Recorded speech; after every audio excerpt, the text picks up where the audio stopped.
Yes, sir. Yes, sir. You are now live listening to Petty Sports, the podcast brought to you by Kingz Broadcasting Studios. It's your boy, the host, Famous Fees. They call me Fax. I'm here live with my man, Adam. Holla, Adam. You already know what time it is, ladies and gentlemen. Petty Sports, Wednesday night, 8 p.m. Eastern time. You already know where to be. Again, you already know what time it is. Be sure to call into the show, 678-871-9602. Hop into the comments. This is episode, 55, 56? We're going to continue rolling through season 2. Everywhere on social media, you guys already know, but Fees, do the honors, friend. Tell us what we got on the lineup tonight. Man, the lineup is locked and loaded. We got the off the top ready for you. I know y'all heard about it earlier today. Deebo Samuel's requested a trade, so we're going to chop it up about that in just a minute. We got to talk about the NBA playoffs. Y'all see the Nets and the Celtics are playing as we speak. We got to talk about the USFL debut because it was pretty dope for the opening game and then kind of fell off on the next day. But, that's its own thing right there. Errol Spence Jr., Baker Mayfield's talking. NFC North is on deck. We're going to talk about the draft just a little bit. Top 3 edge rushers. We got all kind of stuff to talk about today. We all over the spectrum, just like it is every single week. So, man, just like I always tell you, get your popcorn ready. Get you a pad and paper and take out some notes so you can let your people know that you know what you're talking about, because these good people here at Petty Sports let you know what the scoop is. Get you a good smoke. Get you a little something to sip on. Get you some Petty Sports murk to drink it out of. That's what you need. Get the Petty Sports mug. But, man, we're going to jump straight in. Deebo Samuel of the San Francisco 49ers has requested a trade. So now, should the San Francisco 49ers oblige his request, or should they call his bluff? This is insane news, obviously, coming out of a wild, almost messed up NFL market for wide receivers, as we know, Fees. We've talked about it. I mean, we've seen the Tyreek Hills of the world and the Devontae Adams and the Stefan Diggs. And, some people are out there saying, well, Deebo Samuel, kind of can perform to that level of some of those guys and have the stats and have the scrimmage yards. But I don't think everybody should really get caught up in the fact that he's had – and before everybody comes jumping at me, it's been 1 year out of the 3 that he's been extremely productive. He was banged up a lot of last year, and if you want to get technical, he's missed a third of his NFL career so far. 1,770 scrimmage yards last year compared to Tyreek Hill, who had 1,335, Devontae Adams, who had 1,553, and then Stefan Diggs as well with 1,225. And I know that's a big thing that a lot of people are wanting to latch onto, but let's take a look at his draft class before we try to elevate him to some of these guys that have been to the league for a while, because I think Fees and I know sitting here, and a lot of the NFL heads out there know that Deebo Samuel is not, regarded as an elite receiver. He is a great receiver of his class, but let's look at the 2019 class between Terry McLaurin, A.J. Brown, Hollywood Brown, DK Metcalf, and then, of course, Deebo Samuel. When you look at the numbers, he doesn't have as many targets as those other guys, not as many scrimmage yards in totality, and especially not as many touchdowns. Deebo has accounted for 10 touchdowns in his entire career. But on the flip side, again, I understand crazy NFL receiver market. You've got guys out here making quarterback type of money, but at the end of the day, he's not, to me, he is not out there putting up that type of production to barter for that type of money. Maybe he doesn't want to beat anybody out. We heard Cooper Kupp. I'm not trying to be the highest paid wide receiver, but you also have to look internally at San Francisco, and they have to ask themselves, can we pay him? Do we have options? Well, no, you can't pay him. You're dead last in the league with barely under $2 million to spend. You don't have options. Yes, you have obviously a Jennings and you have a Brandon Ayuk, but who is your true wide receiver one? And this is why I feel like San Francisco might be strapped, because during that Super Bowl run year, Emmanuel Sanders was picked up at the trade deadline. Deebo Samuel obviously was still very young. They didn't have a number 1 target outside of Kittle, who still struggles to stay healthy, for Jimmy G. So it's a very tough spot for San Francisco. Again, Deebo, go get your money, because you're not going to get another payday. But it's tough for San Francisco, because what Deebo's asking for is kind of unjust, and San Fran doesn't have the assets to put it forth towards him. I don't know where they go. That's a very interesting take. So, just like you say, he's only accounted for 10 touchdowns. That's 10 receiving touchdowns. He's got 11 rushing touchdowns to go along with it, which is part of the problem. He runs the ball too much. Yeah. That's why his receiver stats don't stack up against the rest of the receivers the way they should, because they use him as a part-time wide receiver, part-time running back. Yep. In his 3 seasons in the league, you referenced the Super Bowl year, he was a rookie. It's like, how much were you expecting out of him? Like, we can't really just hold his head to the fire for his rookie season. But really, his numbers really come and go with Jimmy. Jimmy's health, he had a good year in 2019. He had a good year in 2021. Didn't do a whole lot in 2020. What was the common denominator? No Jimmy G. Yep. So, I mean, if we look at it, the reports actually are saying that he's not wanting out because of the money. It's because of the scheme. They're shortening his shelf life by running him like that, which is why he's getting hurt and missing games. Yeah. He's running the ball almost as much as he's actually being targeted. No, you said he hasn't been targeted as much as the other guys, but when you really dig into it, he's had half as many rushes as he has targets. That's ridiculous for a wide receiver. So what are you trying to prove here? Yeah. He runs the ball entirely too much. He is a Swiss Army knife, and he's been very successful with it underneath Kyle Shanahan's system. But for him as a player personally, 3 years in the league, I think he's actually kind of fed up with what they're actually doing with him and the way they're using him, and that's why his numbers aren't stacking up. Right. He was 5th in the league in receiving yards last year, which is amazing, seeing as how he got so many less targets than the other top wide receivers in the league. Yeah. And his numbers were still there. I mean, with 1,400 yards and 6 touchdowns, it's like, yeah, the 6 weren't that much, but he had 8 rushing touchdowns. It's like he's getting it however he can get it. So, I mean, getting out of San Francisco will both get him the money that he's looking for, but more importantly, to get him out of the scheme. He's trying to get somewhere where he can preserve his health and increase the amount of time that he's actually able to play in the NFL. So, I mean, it's like disturbing when you really just dig into his stats and you see that in his 3 years, he has more playoff rushing attempts than he does pass targets. Right. Not catches, targets. He's run the ball more times than he's been targeted for a pass in the playoffs. Yeah. And San Francisco is consistently in the playoffs. So it's not like it's for a lack of games. Like we're like, oh, it's only one game. Yeah. That's not the case. But I think there's a deeper seated issue within him asking for this trade, especially him saying that it's beyond the money. I know it's because of the scheme, but there's a possibility that it's because of the lack of development of Trey Lance. He's there with him every day for practice. He knows what this man can and cannot do. Right. He also sees, just like what we all see, the team is looking to move Jimmy G. If they move Jimmy G, he's stuck with Trey. Trey just got there. Yep. He's going to get a long-term deal once they get rid of Jimmy. So he's like, man, if I sign up for this, I'm going to be stuck with this guy for the rest of my career, pretty much. Unless you play out another contract and hope that you don't get hurt when they're running you and passing and doing everything else under the sun with you. Yeah. He's like, man, get me out of here. Let me go somewhere else. This might actually be a testament to how wrong all of us were about how good we thought Trey Lance would be. Because he didn't seem to be developing, which is possibly the reason why Jimmy G hasn't been moved. No teams are interested in him, but San Francisco is in a limbo. Like, I don't know if we can get rid of him. Yeah. We don't know if Trey Lance is good enough to get rid of Jimmy G. Yeah. So they're kind of in a QB limbo. If they trade him, now you're stuck with Trey. Deebo is stuck right in the middle of the wash. He's like, man, let me out of here. He's going into the last year of his rookie deal for 4 years, $7.24 million. Mm-hmm. He's put up great numbers with a healthy Jimmy G and George Kittle. So, I mean, all things being fair, he wants a shot with an offense that actually is set up for a wide receiver that's going to pass. Right. Like, hey, like he's not even really tripping about the quarterback too much, but he's like, yo, like, throw the ball. Right. Stop handing it off to me. Like, let me do me. He already sees that running backs are not getting contract extensions. Right. And he's essentially being used like 60-40. Right. Double the wear and tear, but definitely not double the pay. Yeah, he's damn near a running back. Right. So, I mean, all of that being said, who do you see as being an actual legitimate trade partner for him?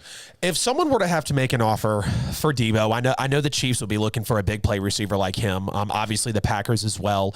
I know the Packers obviously just went and got Sammy Watkins, but I don't believe he's going to be, even it's going to be a fringe wide receiver one position, if it's even pretty, honestly, with how his career has developed so far, which is sad because we saw what Sammy was in college. But if I had to say Chiefs, Packers, that'd probably be my top two teams right there. Maybe you could lean towards Broncos as well, but the Broncos are kind of set, obviously, in their wide receiving core. But again, you're going to look for a team that, wants to incorporate wide receivers, like you said, wants to bring them in, wants to actually have them part of a core, wants to be maybe not even pass heavy, but definitely using him more than the running back role, like you mentioned. Yeah, I mean, I think there's a lot of places that he wants to go and then places that actually could facilitate this. So I know he came out and said he wants to go to Kansas City. Kansas City would definitely be the best landing spot. He get to play with Pat Mahomes. They still got Kelsey out there. He's in a very pass-happy offense. That would be ideal. Kansas City doesn't have the assets to make this trade, though. Right. Their pick is at the end of the first round. San Francisco's not really interested in that. Right. They're not going to give them players. I mean, they could afford to pay him, but that would be given that San Francisco wants to make the deal with them. I mean, I think the Cowboys need him. The Green Bay Cowboys is a Packers great spot. need him. Both places would be good fits. However, neither one of them has the draft picks or the assets to to execute this trade. Yep.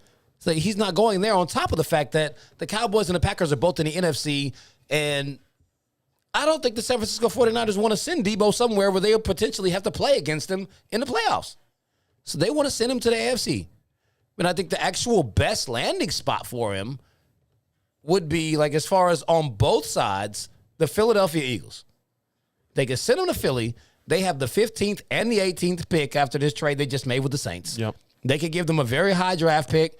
They might give them a first and a second, maybe a first and a fourth, and another, maybe a second rounder for next year, and they could afford to pay him. Send him out there. Now he'd be paired with Devontae Smith, and you see Jalen Hurts is progressing. That would be a very good landing spot for both Deebo and the other side of the trade for the San Francisco 49ers. As far as teams that just have the actual assets, it's looking like he might end up being a Jet. If he gets traded, they have the high draft pick. So they got a 4th and a 10th pick in the draft. Yeah. If they give San Francisco one of those picks along with another late round pick. That's so steep for a guy like Deebo. Oh, yeah, but New York can afford it. How desperate are you, though? How bad do you want him? They can give up the pick because they were going to draft a wide receiver anyway. Yeah. If you get a proven commodity like him, then Right. like, we don't need the pick because we were going to do that anyway. Right. And this wide receiver class isn't, it's good. It's not great, though. Definitely not like 2019. It's a good wide receiver class, but none of those guys coming in are offering what Deebo is. Precisely. Especially in a division where you just seen, Buffalo has proven themselves over the past couple of seasons. Yep. Miami has beefed up their roster times 1,000, and New England has been consistently better than you. They're easily last in the division. Right. This move would make sense for the Jets. It would suck for Deebo. You're trying to get out of a bad situation. You're pretty much going into San Francisco purgatory with Salah, who just left there. Yep. It's like you're going to walk into almost the same system with a worse team, worse quarterback, worse defense, and they're probably going to use you even more. Yep.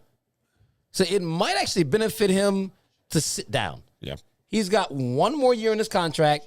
Play the contract out. I agree. Be an undrafted free agent or an unrestricted free agent Get another, next season, and then you can go where you want to go. Get another 12, 13, 1,400-yard season under your belt.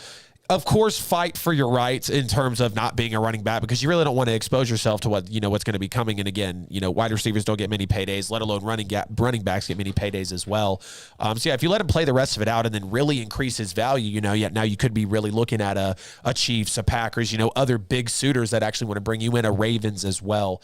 So yeah, I agree. You don't want to see Deebo be too greedy at all. You don't want to see Deebo be just. And I get it. It's not necessarily a money grab. It is more about the scheme because they got to use them correctly, for sure. Chris Grail, what's up, man? Levente, everybody out here in the chat. Jose, Aaron, Stubblefield, not a chance for the Chiefs. They might as well paid for Hill. There was something there about Kansas City, though, is the reason they couldn't pay for Tyreek. Again, Mahomes, Kelsey. And they got guys to develop. Hardman, Smith-Schuster. Heard millions of Niner fans cry all at once. It was beautiful. Yeah, I know. Cowboys fans look for anybody to cry out there, don't they, Chris? Jose says, but the Chiefs don't have anything to offer, and they have to pay him a lot of money. Very true. Yeah. It says a lot because they have has proven themselves over the past. That's why I say, hey, Philly is probably one of the best landing spots. The Jets, the most likely, just because of what the Philly can't offer what the Jets can. Yeah. H.L. Craven says, Pittsburgh, go get Deebo. Is Jamila still in here? God, hide if she is. She's already in here commenting first. They have no quarterback. Yeah. Deebo definitely has to go to a system that is quarterback prominent. He's not ball hungry, but he definitely wants to catch more passes. Let's just keep it that way, which is recognizable. It's simple. Yeah, I think Indy and Cleveland would also be great spots for him as a receiver, but they don't have anything to offer. Right.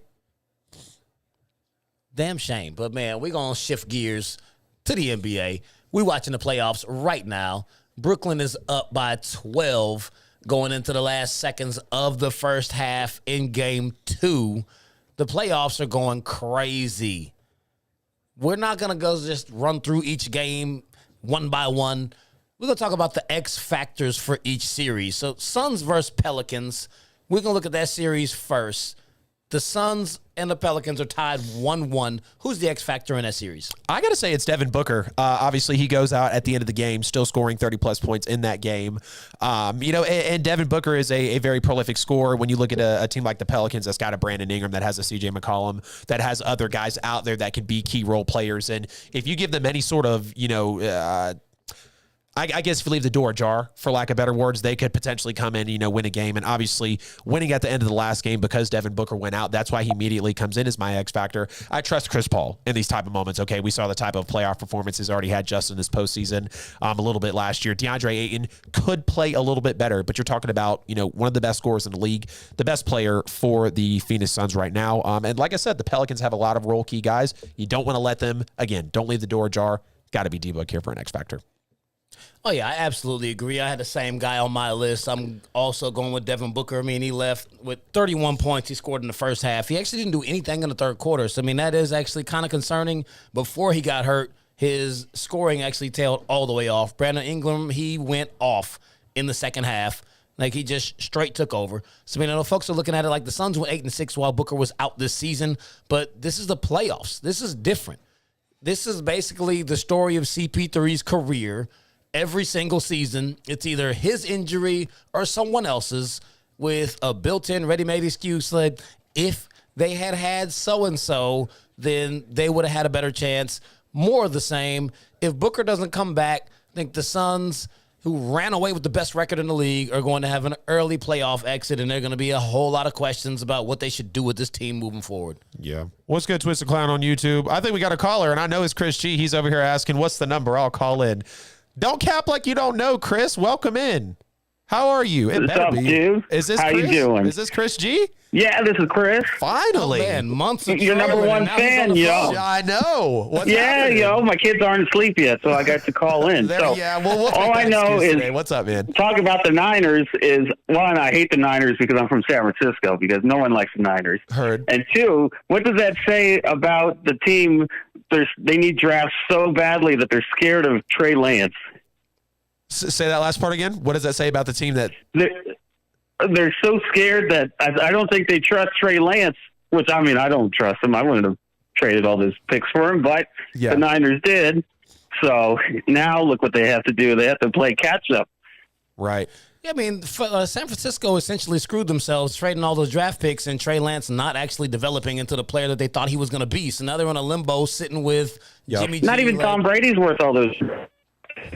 I wouldn't pay all this. No, seriously. Not at 60 years old. If you think about it, you're going to pay all those draft picks? I don't think so. That's a risk. Yeah. Not even Joe Montana is worth that. Yeah. Yeah, they're not worth it until you know they are. They really thought that he was actually going to be that next guy. Yeah. And he really is not. Yeah. Well, they thought he was going to be Patrick Mahomes because he kind of played like him, I guess. Yeah, in a super weak. But as a Cowboys fan, I'm loving it because I love watching the 49ers cry. Oh yeah. Now, if you want to talk about basketball, we got to talk about my Warriors. Oh yeah, we haven't gotten to them yet, but the Warriors are looking pretty amazing. But as far as they're going to get. They're doing good now. Steph Curry's way better than LeBron. We all know that. This guy loves crossing eras. You talk like you comment on the chat, bro. No, I'm just saying. And Kyrie being his little emo self, you can't help. Season? Oh, I'm an all-star guy. I'm an all-star, big all-star man, but I can't take some heckling from some Boston douchebags. Come on now. Hey, come on. You're on the full stage. You're in the limelight. You're supposed to take crap from your other. Come on. So he wouldn't survive if he had to go to Dallas Cowboys fans. He would be crying. He'd be like, "Oh, don't. I'll tell my mommy." Oh, geez. So, I mean, since you mentioned the Celtics, we'll just go ahead and shift gears all the way into the Boston series. Kyrie is absolutely the X factor in this series. He's showing us now that without injuries, he easily could be averaging over 30 points a game. So we just haven't seen him consistently play. He's now not been hurt. Problem, consistency. You could be good one day and shit next week, but if you're not, like, a good example is the 49ers. Oh, you could be good for all three quarters, but then if you blow it in the fourth quarter, that doesn't mean shit. Well, that's usually what people say about the Falcons, not San Francisco. But as far as Kyrie is concerned, he's actually been showing it consistently for like the past couple of months. Every time we've seen Kyrie step on the court, it's been nothing short of amazing. He's now doing the same thing. Oh, come on. Now you're a Kyrie fan? Get out of here. I mean, what has he done that hasn't been? He's giving you nothing short of 30 points a game. That's not that easy to do in the NBA. Everybody's not pumping out 30 every time they step on the court. That's facts. You can be as big a Curry stan as you want to, but the fact remains, Kyrie is out there killing. If you're denying that, then you're just straight up hating. All right, Chris, we got to me, a hater? Never. All right, thank you. I got to go. I got to put my kids to sleep. Oh, yeah, we know. I'll call you next week. Hey, appreciate you finally making an appearance. Now I got the confidence here. I'm going to call every week. Good. It'll be its own segment. Yeah, we'll have the Chris G segment. All right, Chris. Peace, man. Peace out. 824 here on Petty Sports. Whew, that was a lot there. Let's get a reset here with the Kobe break. 824, 3, 2, 1. Kobe! R.I.P. to the Mamba and all the X factors that didn't just get mentioned in that segment because Chris called it. Well, he touched on every player across every sport in 10 seconds. Yeah. From Tom Brady to Joe Montana to Deebo Samuel to Kyrie Irving to the Cowboys and back to the Niners, and now we're at the Kobe break. With LeBron, Curry, everybody. Yeah, everybody in between. Hey, Chris, we appreciate you on a real note, though, calling in. You've been in the chat for a while now. We know you're a big fan of the show. We just got to handle you better next time you get on the mic, man. Sheesh. Speaking of Mike, over to you, Bell, for the 825 because of Chris G break, and then we'll swing back. Yes, sir. Yes, sir. Ladies and gentlemen, thank you so much. You are tuned in to Wednesday Night Petty Sports Edition, featuring famous facts, fees, Adam Lewis, and, of course, you, ladies and gentlemen, in the chat room. Appreciate you guys joining the show tonight. All this is brought to you by Post 880 Radio. That's a 24/7 internet radio station, and it's the pulse of the South, you know what I'm saying, from right here in the ATL, great state of Georgia, you know what I'm talking about. So, yes, do tune in 24/7 right there. Type in Pulse 880 Radio. You see it on the table right there in between the guys. Yeah, tune in. All kind of music. All right, appreciate it. Everybody share the show. Thank you for tuning in. Like always, you could have been anywhere else in the world, but you're right here with the crew, making it do what it do. And Chris getting his 5 minutes of fame, and he made it count. You know what I'm saying? Like, he not 1 minute went to waste with that guy. You know what I'm saying? Like they say, he covered a lot of ground in a very little short period of time. So, yeah, it almost felt like he did have his own segment, you know? But appreciate the call, big guy. You know what I'm saying? Call in anytime. And ladies and gentlemen, you do the same. Don't be afraid. 678-871-9602. 678-871-9602. That's how you can be a part of the show tonight and join the conversation. We'd love to hear from you. Yeah. Support black business, support black business, support black business. Because we do ATL. Ho, go over there to KingzBroadcasting.com and spend some money. All right, hit that donate button. No donation is too big or small. We love you, ATL. Hold back to the regular scheduled program. Yes, sir. We're going to stick with the NBA for a few minutes as we come back from the break because we didn't really touch on too many of them. We had a couple of these series. Some of y'all will be like, oh, why didn't you talk about my team? Like, hey, there's not time for everything.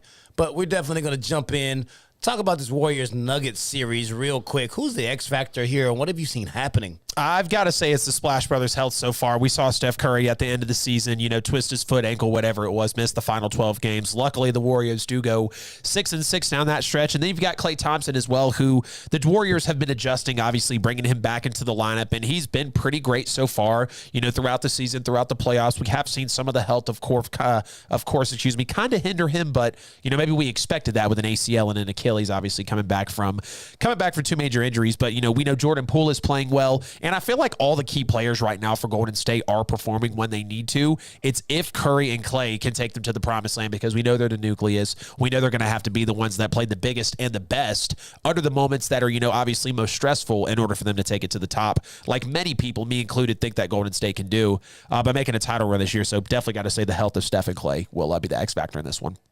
Oh, yeah. I mean, Steph has come back still on a minutes restriction, and he's looking like they've actually resurrected the unanimous MVP Steph. I mean, 34 points in 23 minutes is just insane the way he's shooting, but it's the confidence that he's playing with. His handles look crisp, moves are all the way on point, shot is on. Even in his limited time in a game, he's coming in, and he's just coming in handling business.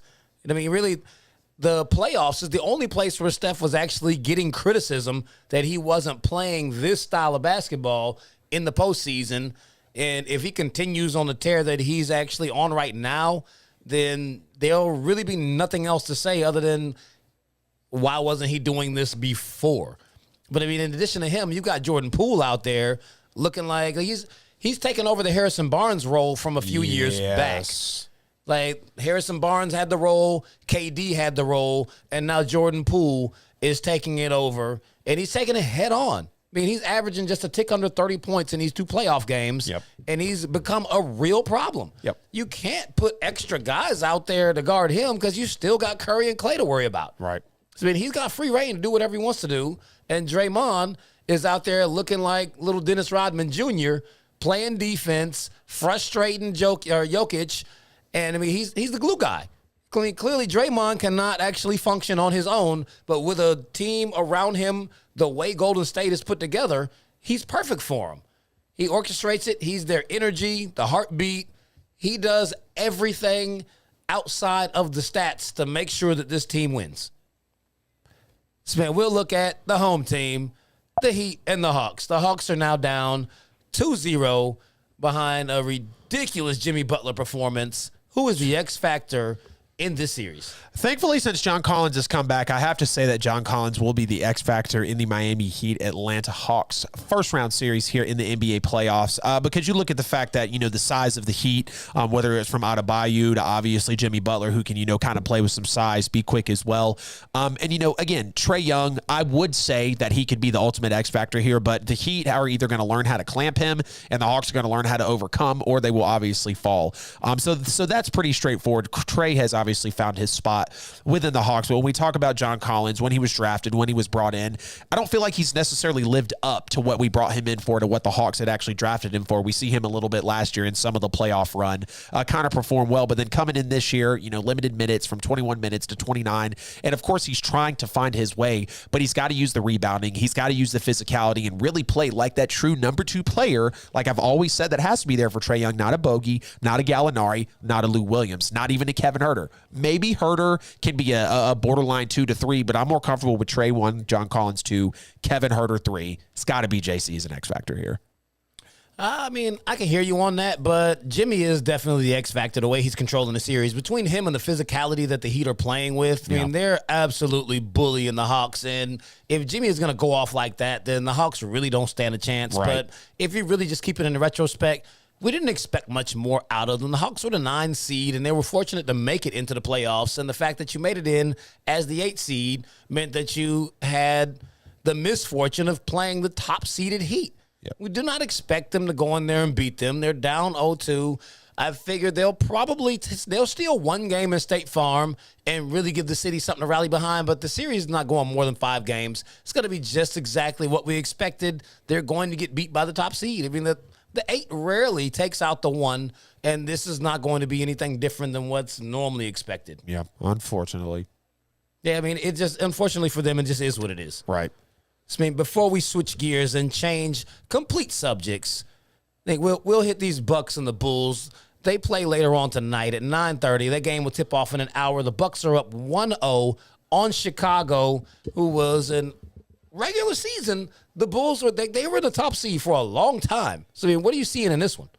Bucks Bulls, definitely going to be a physical series, definitely going to be a series of not only superstars, of course, but again, key players, role players. How are these guys going to be able to perform when you have, big players like Zach LaVine, maybe an Alex Caruso? I believe that is Caruso with the Bulls, correct? if I'm not mistaken. Yeah. You know, how are those two guys going to be able to stack up against a Giannis, against a Chris Middleton, against a Drew Holiday? And when I look in on that vast majority of players throughout the series, Chris Middleton is the one guy that I feel like if the Bucks want to be able to make this a smooth series, because I really don't think it should go more than 6 games at the ceiling, just because the Bucks have the talent. They've got a Giannis. They've got these other players that are clearly better than Chicago's been all year. You go back to the head-to-head matchups. I mean, just go take a look at everything throughout the regular season between these two teams. You bring in Chris Middleton, or you have Chris Middleton playing within this role to where we've seen him up and down and up and down. And we know Giannis is going to play 110, 120% every single night. But is Chris Middleton going to come out and give you 12 points on, 27% shooting, or is he going to give you a solid 25 to where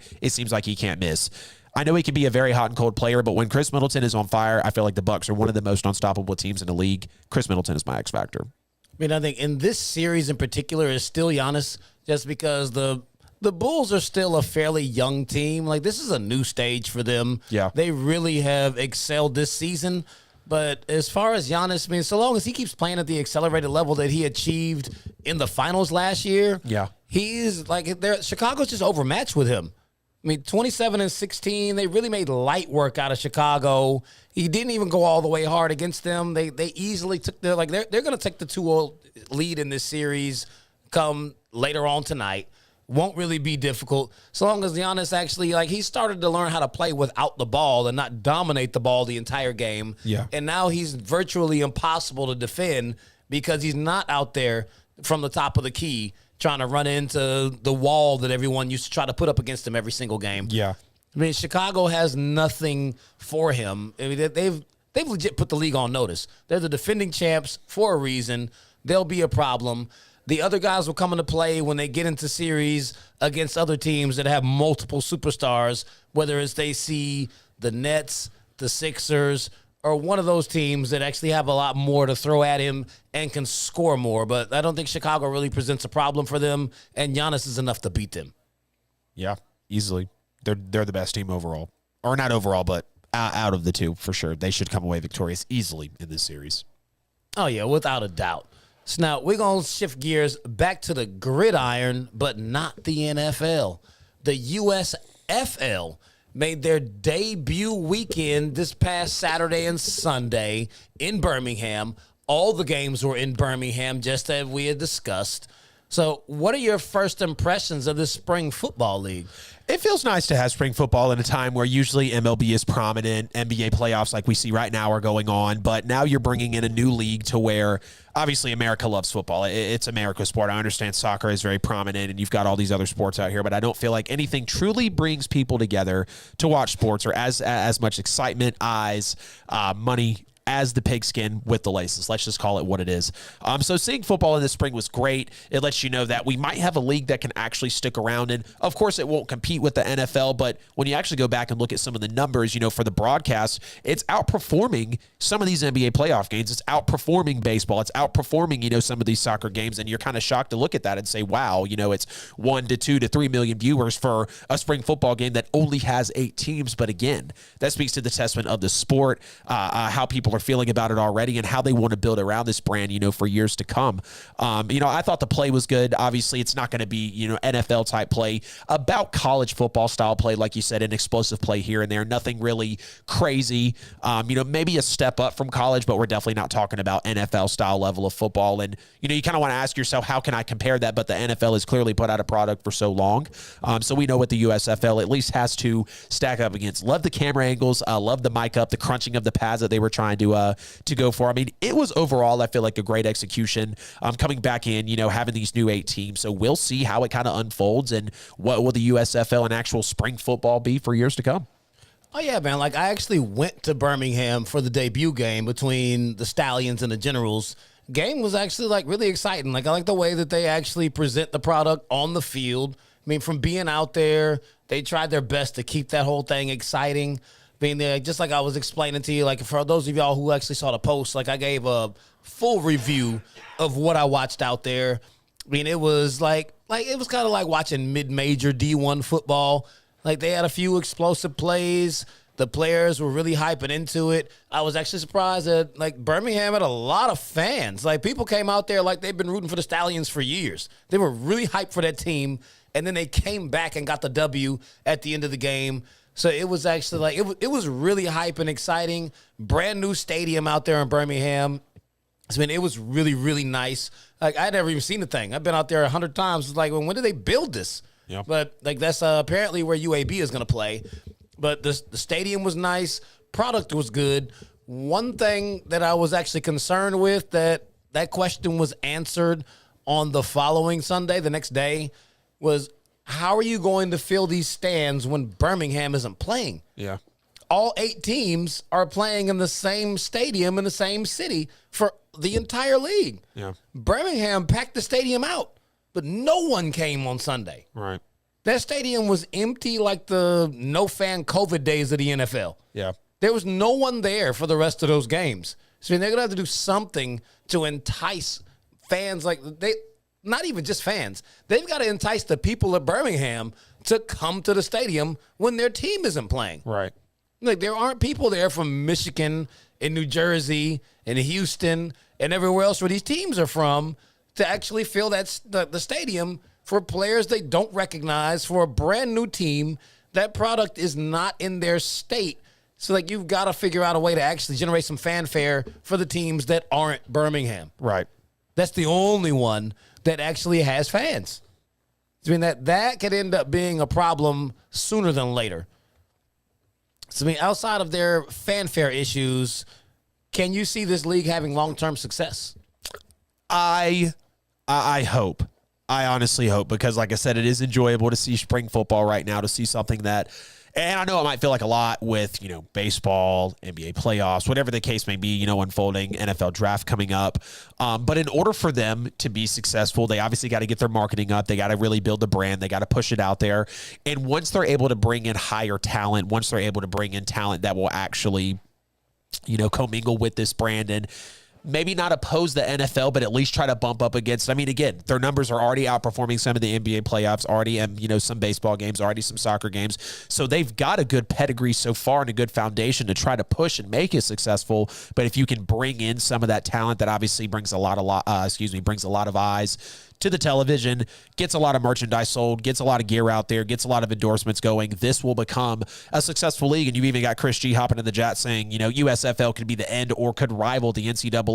That is very well possible. We don't know how many years it might take. There's obviously a ton of money in college football and not as much money in the USFL right now, but you're talking about another platform to make these guys professional, to where you don't feel like they have to run to the NFL, where, some people say the NFL is not what it's cracked up to be. So in terms of long-term success, it's definitely possible, but it's solely going to ride on the marketing, what kind of talent they can bring to this new football league.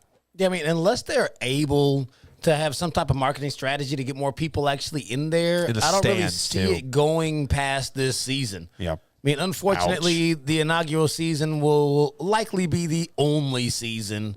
I mean, they don't have enough of a following, and without having these games being in the cities that the actual teams are in, there's not a lot of motivation for people to really be all the way interested in the games. Right.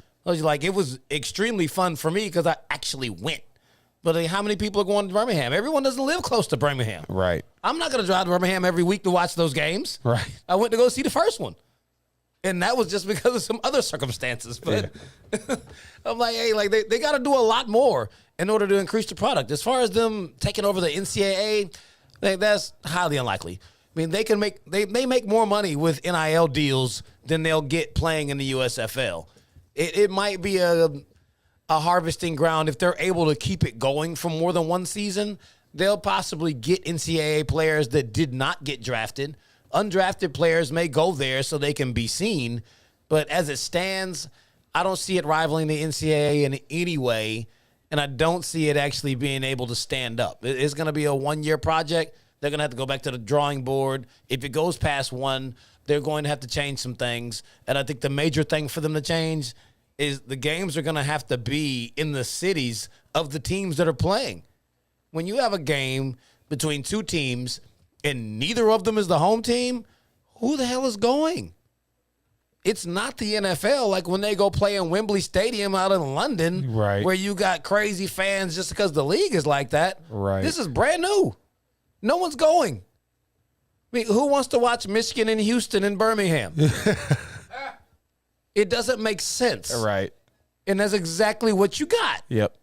It's like, you got to figure that part out. Absolutely. And that comes with lack of money, not being able to build stadiums, obviously. You know, again, people don't realize that the NFL, everything that's going on around it, it is all backed by a ton of money. Everything that you're able to do, from the gear to the stadium to having things exclusive for your team, that takes a ton of marketing and a ton of building the brand. That's why we give a lot of credit to David Stern for what he did with the NBA. Yeah. The NBA was not nearly on the platform that it was by the time Stern got a hold of it, and by the time he passed, he had 20x'd the NBA. That takes a lot of hard work. And, you know, we don't mean to set up here. And, you know, it was kind of tough to hear you say, oh, this might be the last and, you know, first and last season of the USFL. But it's what we've seen. Whether it's because of a pandemic, whether it's because it's just a flop, whether it's because they don't have the talent, it is hard to build a sports league. And that's why, as bad as baseball, football, basketball might be, there's only one, because it's so hard to build that type of business. Oh, so, absolutely. Well, we'll see what happens with the USFL, though. Again, spring football, they'll have, you know, a couple million eyes on it, but is it going to be the type of traffic that is required to build a sports league like that? Oh, yeah. So, man, we're already, like, the time is just flying away on us. We're going to run to the 8:45 break real quick, but y'all make sure you keep it locked. When we come back, we're going to hit you with, what is this, our 5th installment of Versus or 6th?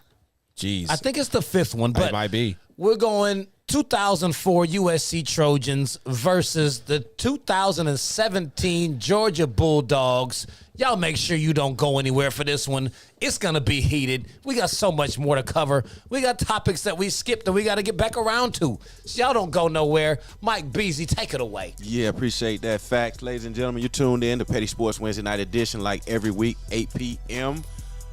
to Famous Facts Fees, and our guy Adam Lewis at the table doing what they do, bringing you the latest and greatest in the sports world. All brought to you by Pulse 880 Radio. Pulse 880 Radio is a 24/7 internet radio station that plays all types of music: R&B, urban, hip hop, soft rock. I mean, you name it. Old school on the weekends, gospel in the mornings. Hey, man, check them out 24/7 right there. Type in Pulse 880 Radio. You know what I'm saying? And you can listen to the guys, you know, or you can listen to the music right there in your favorite radio, you know what I'm saying, hub, your car, at home, or whatever. So appreciate that. And go to your favorite podcast platform of preference and type in Petty Sports to download some of the shows, or just simply listen. You know, we'll greatly appreciate it. Apple, iHeart, Google, Spotify, you know what I'm saying? They're all over the place. So, you know, support the show by doing a big solid and tuning in that way as well. And continue to share the show, share the link with some of your favorite sports fans out there, you know what I'm saying, men, women, kids alike. You know, they get a chance to tune in and hear some real grassroots sports talk from guys that know what they're talking about, all right? You know what I'm saying? So call in 678-871-9602, 678-871-9602. That's how you can be a part of the show tonight. We'd love to hear from you guys. And go to subscribe over there on the YouTube page. The numbers on Facebook are outstanding. We greatly appreciate everybody that's participating and helping to grow those numbers. But we like to do the same thing over on YouTube. You know, hit the subscribe button and the notification bell.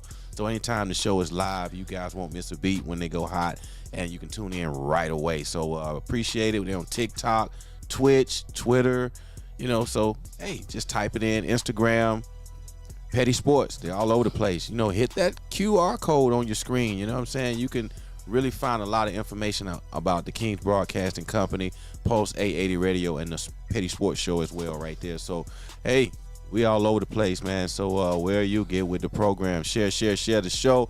Miss Sharper, how your team doing out there tonight? You know what I'm saying?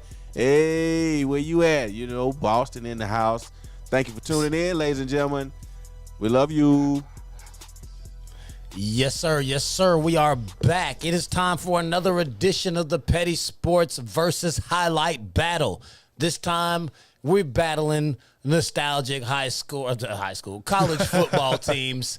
The 2004 USC Trojans versus the 2017 UGA Bulldogs. Y'all weigh in in the comments. Let us know which squad's highlights you think are better. Go ahead and kick us off with your number 5 highlight, Adam. Oh, man, this was a trip down memory lane. It was like, man, it's 2017 all over again. I'm 19 years old. I am in a house full of Falcons and Bulldogs fans just about to watch all of these highlights. And we might have a caller coming in right before we hit the verses.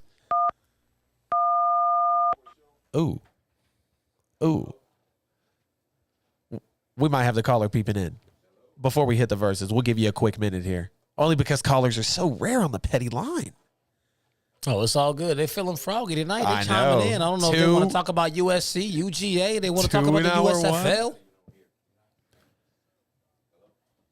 Nope, doesn't sound like we hear them. No caller. Let's roll the highlight. We're going to proceed forward with the highlights here. I believe the first one, I left on my... what's it called? I had them all like written down with timestamps and everything when I was cutting them today. But once it gets rolling, I'll know immediately which one it is here. So the number 1 highlight, this was the best moment of the season. I actually cried after this play. Sony Michel out of the Wildcat after Georgia has an amazing play to set it up in double overtime to send them to the national championship. A 54-48 win. They were down by double digits at the half. Insane highlight for the Dogs. Baker. And upset Baker Mayfield, who doesn't know what to do with himself. We might have a caller on the line in the middle of the verses, though. Hey, can you hear me? I can hear you. Yeah, I can hear you. What's happening, man? What's your name? Where are you calling from? What's up, my man? We can hear you. What's your name? Where you calling from? He might have been able to hear Bell only on the phone. Not sure. Yo, can you hear me? This is Foley from I'm calling about the Deebo trade. Okay. Can you hear us? Can you hear us? Seems like he can't hear us. Yeah, but we can hear him, but he can't hear us, unfortunately. If you can, tell him to go with his take. If not, we'll just keep rolling until we maybe get him patched in. Yeah, go ahead with his take. We'll reply to him. Just tell him to turn us off. Tell him to turn us off. Okay. You guys can hear me? Yep. Yes, sir. All right. Well, listen. As far as my take goes for the Deebo trade, you know what I'm saying, I think he's more concerned about the scheme and not being able to, or, you know, not getting the touches and therefore not getting the incentives that are involved in the that they're involved in the contract. Yeah. The executive vice president, Parag, is a pretty good shark when it comes to the writing the contract. Okay. All right, yeah, I mean, that's definitely on line with, like, what I said about it. It's like, it's definitely a combination of the scheme and the fact that he could be just concerned about the whole, the quarterback controversy overall, not knowing which one of those guys is going to be under center and his shelf life. Right.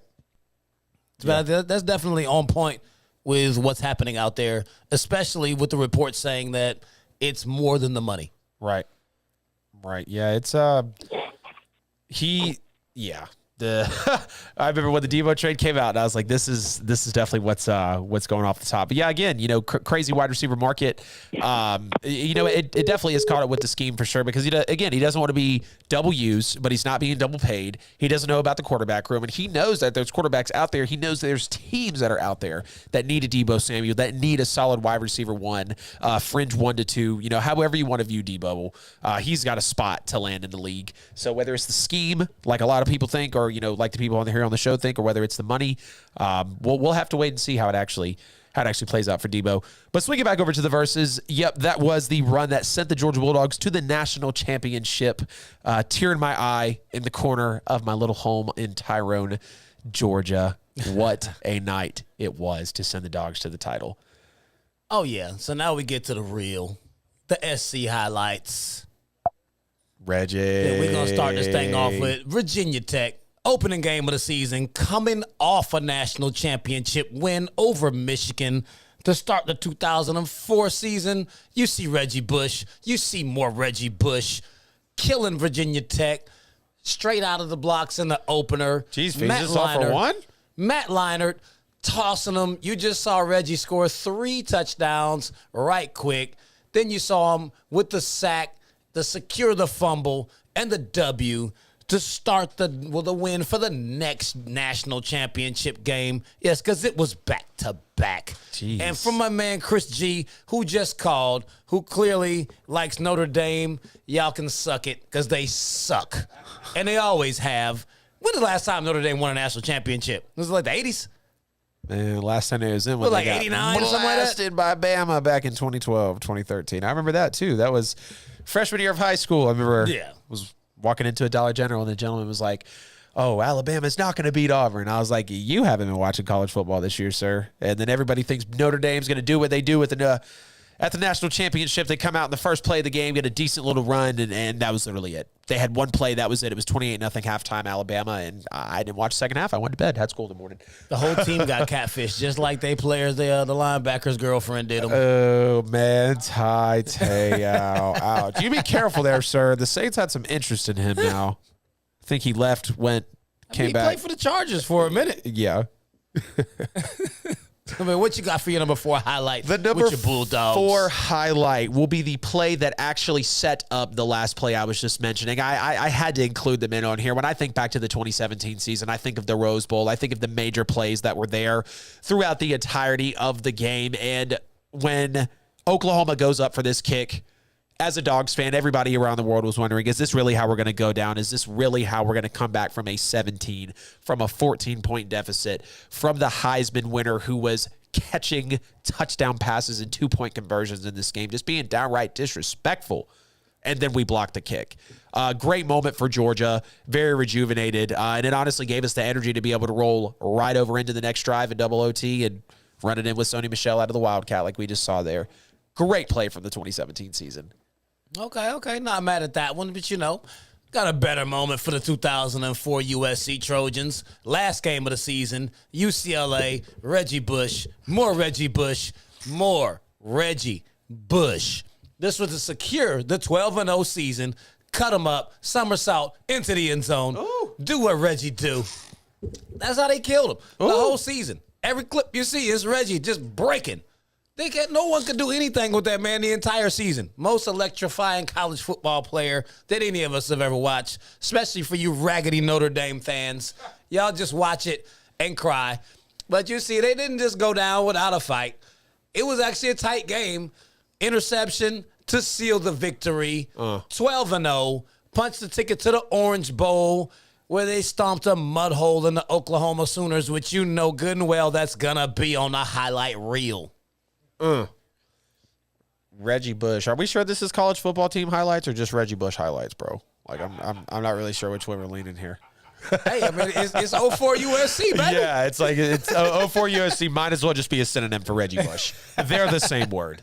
I mean, you got Jake from State Farm up there. Yeah, Jake from State Farm, absolutely. The one season college football quarterback wonder that Georgia had for some reason. Insane Moss catch here by Javon Wims. Nice little go get 'em throw from Jake Fromm. One of the couple highlights from his freshman year. Javon Wims absolutely goes up. Just mosses a Florida secondary defender over the goal line for the touchdown. And, I feel like I should have thrown this on here as well because we don't really see physical Georgia receivers, nice, big touchdown passes, going up and grabbing the ball out of the air because sometimes we don't see that vertical threat, out of the Bulldogs. And sometimes we miss that from the 2017 season. But what a throw here from Fromm to Wims. There were so many I could have put in there. I literally had like 4 lined up.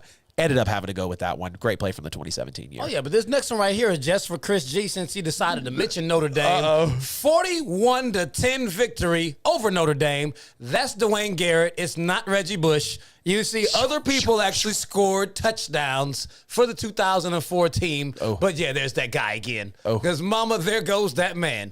Reggie Bush, takeoff, touchdown, count them. That's what they do all season long. Couldn't stop them. Stomped a dirty mud hole in Notre Dame. But you see there, you got Steve Smith Jr., because he had to put the junior on there because of my man from Carolina. Yeah. And there goes Bird. I mean, they got all kind of receivers out there. Everybody getting in on the party. 41-10 shellacking over a hated rival in Notre Dame. Play them every year. Drug them. You walked into that one, Chris. That's how you beat up a rival. That's one you walked into, Chris. I'm so sorry. I know you hate seeing number 5. He don't even like $5 bills anymore because of Reggie. Oh, ouch. Can't even be a cheap date if you wanted to. Tough. Another highlight here from the 2017 season, Nick Chubb in the Rose Bowl. That was easily the best game that the Dogs played all year. Of course, against Auburn as well, but Nick Chubb shrugging off 3 defenders. This was the Nick Chubb that Georgia witnessed. This was the Nick Chubb out of Cedartown, the track star that ran the 400, the monster, the speedster, the man who literally put the Bulldogs on his back with a DeAndre Swift, with a Sony Michel, went through an injury. What more can we say about Nick Chubb here? The burst of speed after breaking all the tackles and just simply outrunning the entire pile. This was major for Georgia. It was actually their second one-play touchdown drive of the game against Oklahoma, with the first one being a 75-yard scamper by Sony Michel. You just couldn't stop the Dogs this year. They ran the ball, and ran the football to wear you down. I mean, apparently they did get stopped because they didn't win the championship that year. Yeah, it was horrible. That was bad at the championship game. We'll look at this next USC highlight because we keep watching them. We keep watching UGA beat Baker Mayfield in each one of the clips.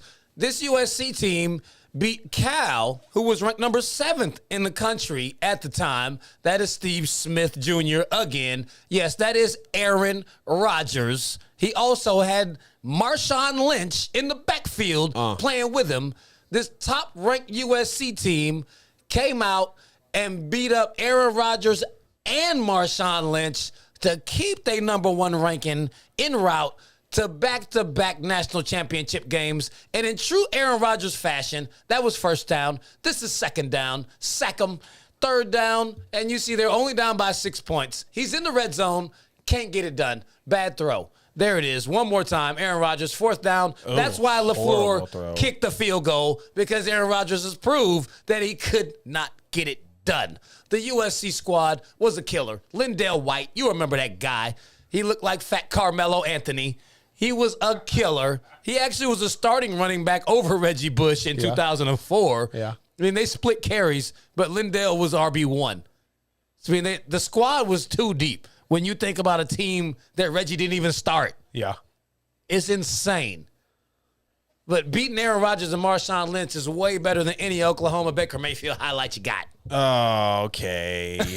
Whatever you say with this little homer battle here. I mean, that's your team too. Don't do that. Oh, yeah. I know, Fees. I'm just going along with you. All right. Number 1 highlight here. Nick Chubb. Look, Fees. Not against Oklahoma. Nice hurdle right over the Missouri defender. Super clean. Missouri? Beautiful. Or not Missouri. Was it Missouri? Excuse you, making me think it's not Mizzou. Like, who are they? Yeah, Mizzou, SEC team. Nice play. We didn't have to say it had to be ranked on the pedigree. We're talking about highlights. And the Rose Bowl was clearly the biggest game for the Dogs that year. They rolled in the title game, did all but win the national championship game due to Tua Tagovailoa and whatever happened in between the years for everybody. But yeah, beautiful hurdle by Nick Chubb. A lot of Nick Chubb, a lot of Sony Michel in this 2017 year. But again, when we, the original question to set up this versus battle was, what do you think your favorite college football team is to not win the title game? Mine immediately flipped to 2017 Dogs. That wasn't the question. That's what you asked me. No, I said it was your favorite team. That was the next question. How you gonna do me like that? If it was to not win, I would have. Hell no. If it was not win, I wouldn't have taken 2004 because they actually did win. Oh man, that wouldn't even make sense. Okay. But the last highlight is the 55-19 drubbing of Oklahoma, who was also 12-0 in a national championship. McCoy, touchdown. Let's go. Interception. Let's turn this back around. Touchdown. Garrett. It was just a straight onslaught. Interceptions, touchdowns all over the place. Defense was rolling. Offense was rolling. They stopped everything. Then you see Reggie doing Reggie. Because, there's not going to be an SC game from 04 or 05 that doesn't have a Reggie highlight in it. Of course. I mean, look at how this man runs. Cuts up. Should have been gone here. They tripped him up. He slid like 15 yards because he was running that fast. And then Lindell White with the exclamation point. 55. Ridiculous. One of the most disgusting national championship game wins you've ever seen. And he hit the Dion in the end zone. You can't touch the 04 USC national championship team highlights back to back. Y'all weigh in the comments. Whose highlights were better? Yeah, where y'all is rocking Wes? with USC or y'all rocking with UGA?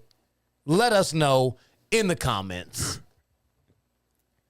Yeah, we don't know where Wes is, but Wes usually doesn't come until the second half. Yeah, that is very true. Usually the end of the second hour, about 9:30 or so.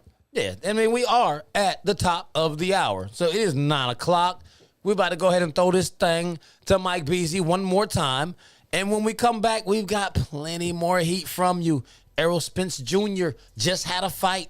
We still have a few more topics that we haven't gotten to, so we might ride back around for them. But hey, we got plenty of heat for you. Y'all keep it locked. It's Petty Sports Wednesday night.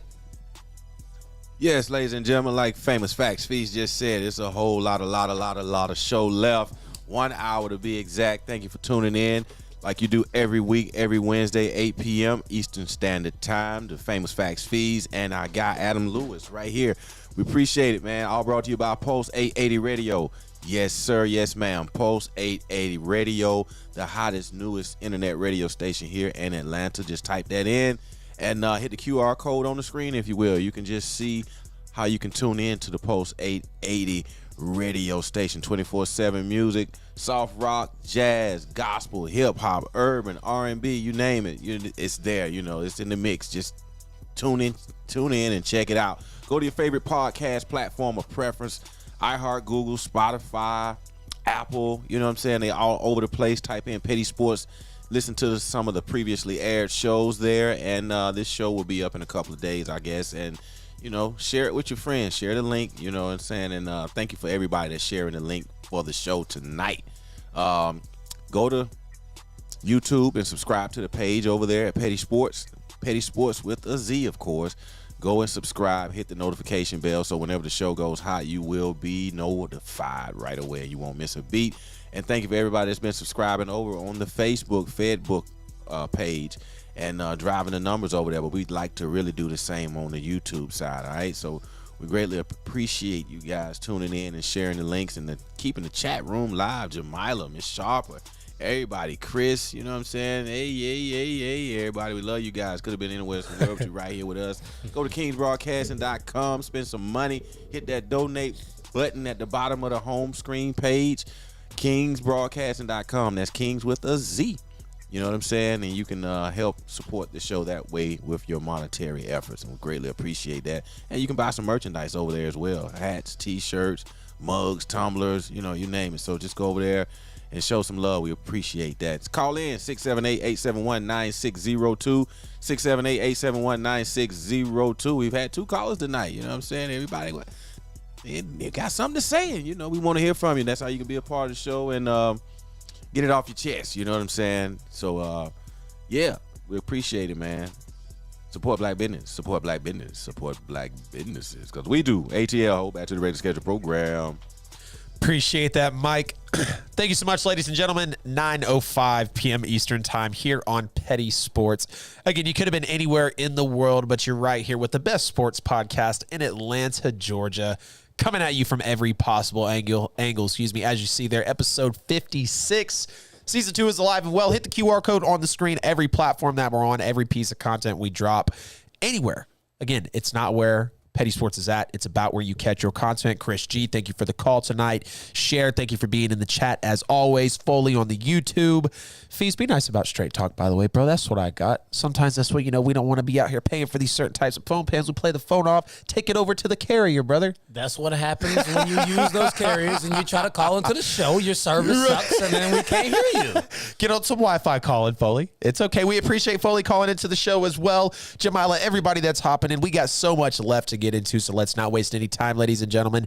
Errol Spence Jr. has unified his titles with a 10th round TKO over Yordenis Ugas. But last time we saw Ugas in the ring, he was bullying Manny Pacquiao. Now that Errol Spence Jr. has made work of Ugas and clearly one of the top boxers in the world, Does Bud Crawford, without question, Feast, now have to be Spence's next fight? I mean, absolutely. I mean, when you heard the post-fight interview with Errol Spence, after he got finished talking about, like, he really bigged up Ugas to let everyone know that he's like, yo, he was a very formidable opponent, and he didn't want to just take a tune-up fight with someone that he knew he could beat. He wanted to fight a real fighter before he stepped in the ring with him. He said he wants to fight Bud Crawford next, and he, in his own words, said, I'm going to take his shit too, because he was talking about his belt. That's what he said. He straight up called Bud Crawford out. He said that's the fight that he wants next. I mean, we look at what he did against you guys. I mean, that's the most active we've ever seen Errol Spence in a fight. Yeah. I've never seen him throw that many punches before. I mean, he threw 784 punches, and he landed at a 27.6% clip. So, I mean, he was actually connecting to me a lot more than you guys. I mean, he landed over 100 more punches than he did. All right. I mean, the jabs were pretty much a wash. Neither one of them's jab got working at all. But the power punches were the major difference. I mean, he really went to work on the body. Right. I mean, 30% of the punches that he landed were power punches to the body. I mean, he ate him alive on the inside to try to take some of the steam out of him. Right. But what we saw in the 5th and the 7th round were a couple of flashes by you guys where he really caught Spence and had him rocking. I mean, he punched him into the ropes one good time to the point where it looked like Spence may have been out on his feet. I mean, he said it was an instance where his mouth guard flew out of his mouth. He looked down at it, and then he got hit 3 or 4 times while he was looking at it. And then when he put his hands back up, the ref had already intervened to stop it so he could actually get his mouth guard. Yeah. But regardless of what the purpose was, it happened again in 2 rounds later to where he really looked like he was rocked. Like his legs got a little weak, and he was out there struggling just a little bit. I mean, Spence never stopped the pressure. Even when he looked like he was struggling, he was still throwing punches and applying the pressure. So, I mean, he did his job. He came out and he fought a really good fight. But the fact that Ugas was able to actually connect with him with those couple of blows the way he was able to really actually concerns me in a potential Bud Crawford matchup, because Bud Crawford is a far superior opponent than Ugas. Yep. And he hits harder. He's a stronger puncher. He's a grittier fighter. He is going to he's going to try to bully Spence. Yep. And if he's able to land the same type of punches that you guys did, then I think it's very well possible that Bud Crawford will actually put Spence on the canvas. Yep. Like he might actually put him to sleep. I don't know if Spence actually wants that smoke. I like Spence, and I really, before this fight, I would have taken Spence over Crawford for this fight until I just saw what I saw. I don't think he wants that smoke. Bud Crawford is going to knock Errol Spence out when he fights him. Yeah, that is a possibility, Fees. And, you know, going back to the question of does Bud Crawford have to be next for Errol Spence Jr., I have to double it with you there as well. I think it has to be, because when you talk about boxing and you talk about one of the sports where athletes almost get, you know, exactly what they ask for, especially when it comes to combat sports. That's one of the things that really brings the fans in, makes you get the sales, get the big ticket pay-per-view, you know, bring all the eyes in and make it one of the most legendary fights. I mean, you know, for crying out loud, what was it? Logan Paul and Mayweather was a top 10 fight of all time. Jake Paul and Tyron Woodley was one of those top fights as well. It's because that's what the people ask for. It's because that's what they want to see.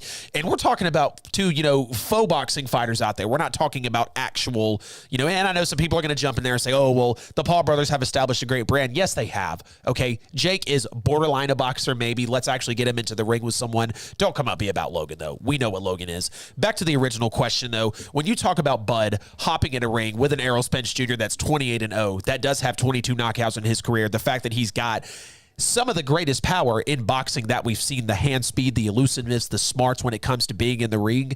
But Bud Crawford is that guy. We know that Bud Crawford hits a lot harder than Ugas. We know that Bud Crawford has a great stride. We know that he protects himself well. He is overall a better boxer and a better pedigree of a fighter than Ugas was. And all respect to Spence saying, hey, you know, like you mentioned there, Fees, I don't want to have it be a tune-up fight. I want to get in against actually someone that will make me better. But you obviously want to walk before you crawl, and you want to crawl before you get up. Or, excuse me, you want to crawl before you walk, and you want to walk before you run. So, you know, stepping into the ring with a guy like Bud Crawford, I could see, and I hate to think of that, but when you look at the size of Spence and you look at Crawford, even if he's able to adjust the weight and actually be able to shift over to make it comfortable for him, I do think that Bud Crawford is a harder hitter. And even though Tyson Fury kind of did put him in a space where you and I talked about where does he need to go next, am I thinking of the right fighter? Excuse me.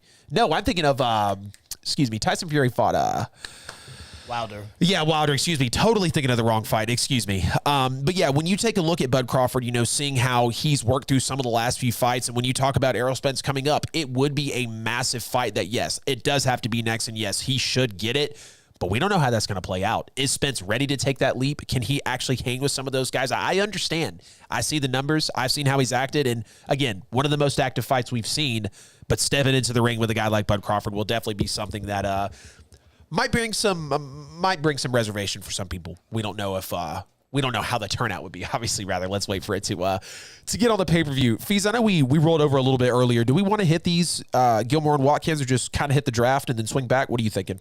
Yeah, I'd say we're gonna ride with Gilmore. Okay, cool. Stefan Gilmore signed with the Indianapolis Colts. Not traded over to them. Whatever the case was, obviously picked up out of the market. We got another home for Stefan Gilmore here. Obviously, the Colts bringing in Matt Ryan, having a defense that they have already, and it's just going to help them even more with the Darius Leonard, with the pass rush that they have. Are you a fan of Stefan Gilmore now playing with his third NFL team in as many seasons? I mean, this looks to be a good fit for him. I mean, he has been injury-ridden for the past couple of seasons, which, I mean, that's why he didn't get another contract with New England. He was hurt when he left out of there. Right. He was hurt for the majority of his tenure in Carolina. If he is healthy walking into the Colts, I mean, the Colts were 19th in the league against the pass, so he absolutely is an asset for them. He's better than anything they have out there. Yep. I mean, especially the way that the AFC has gone with all of the wide receivers just stacking up in the AFC West and the AFC North. And then between Buffalo and Miami, which you got over there in the East, they're going to need corners. So you need a lot of corners, because all of the teams that you play against in the AFC are going to throw the football. So, I mean, he's a great addition for them. So, I think that was an excellent move on their part to go pick him up. So, I mean, basically, him out there in Carolina, that was like a spot for him to just go out there to die. I mean, a 2-year, $23 million deal, that's not that much for a corner, especially a corner that can be as good as he is. I mean, he's a former Defensive Player of the Year. So, I mean, if they get anything close to what he can be, then he's absolutely a super asset for this Indianapolis Colts team. I got to agree. Stefan Gilmore, we know he's one of the premier corners in the NFL, and even though, of course, he has fallen off a little bit over the last couple of years with the durability, Indy, I don't believe, went out on a leg, really. Do you know the contract numbers off the top of your head? Do you know what they paid him? Yeah, so it's $23 million, $14 guaranteed. Okay. For 2 years. For 2 years?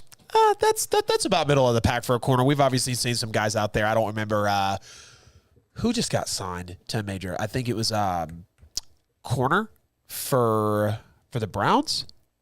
Yeah, Denzel Ward, I believe. Yeah, thinking of the most recent cornerback payday that we've had, rather. So $10 million for a corner a year, obviously, $14 million overall for someone that's played about to the pedigree of Stefan Gilmore. I would say that's fair, but when you put him, when you put his veteran leadership in with a Darius Leonard, who's been able to mimic the likes of a Fred Warner, of a Bobby Wagner, and even go look at the numbers from turnovers, passes defended, whatever it may be.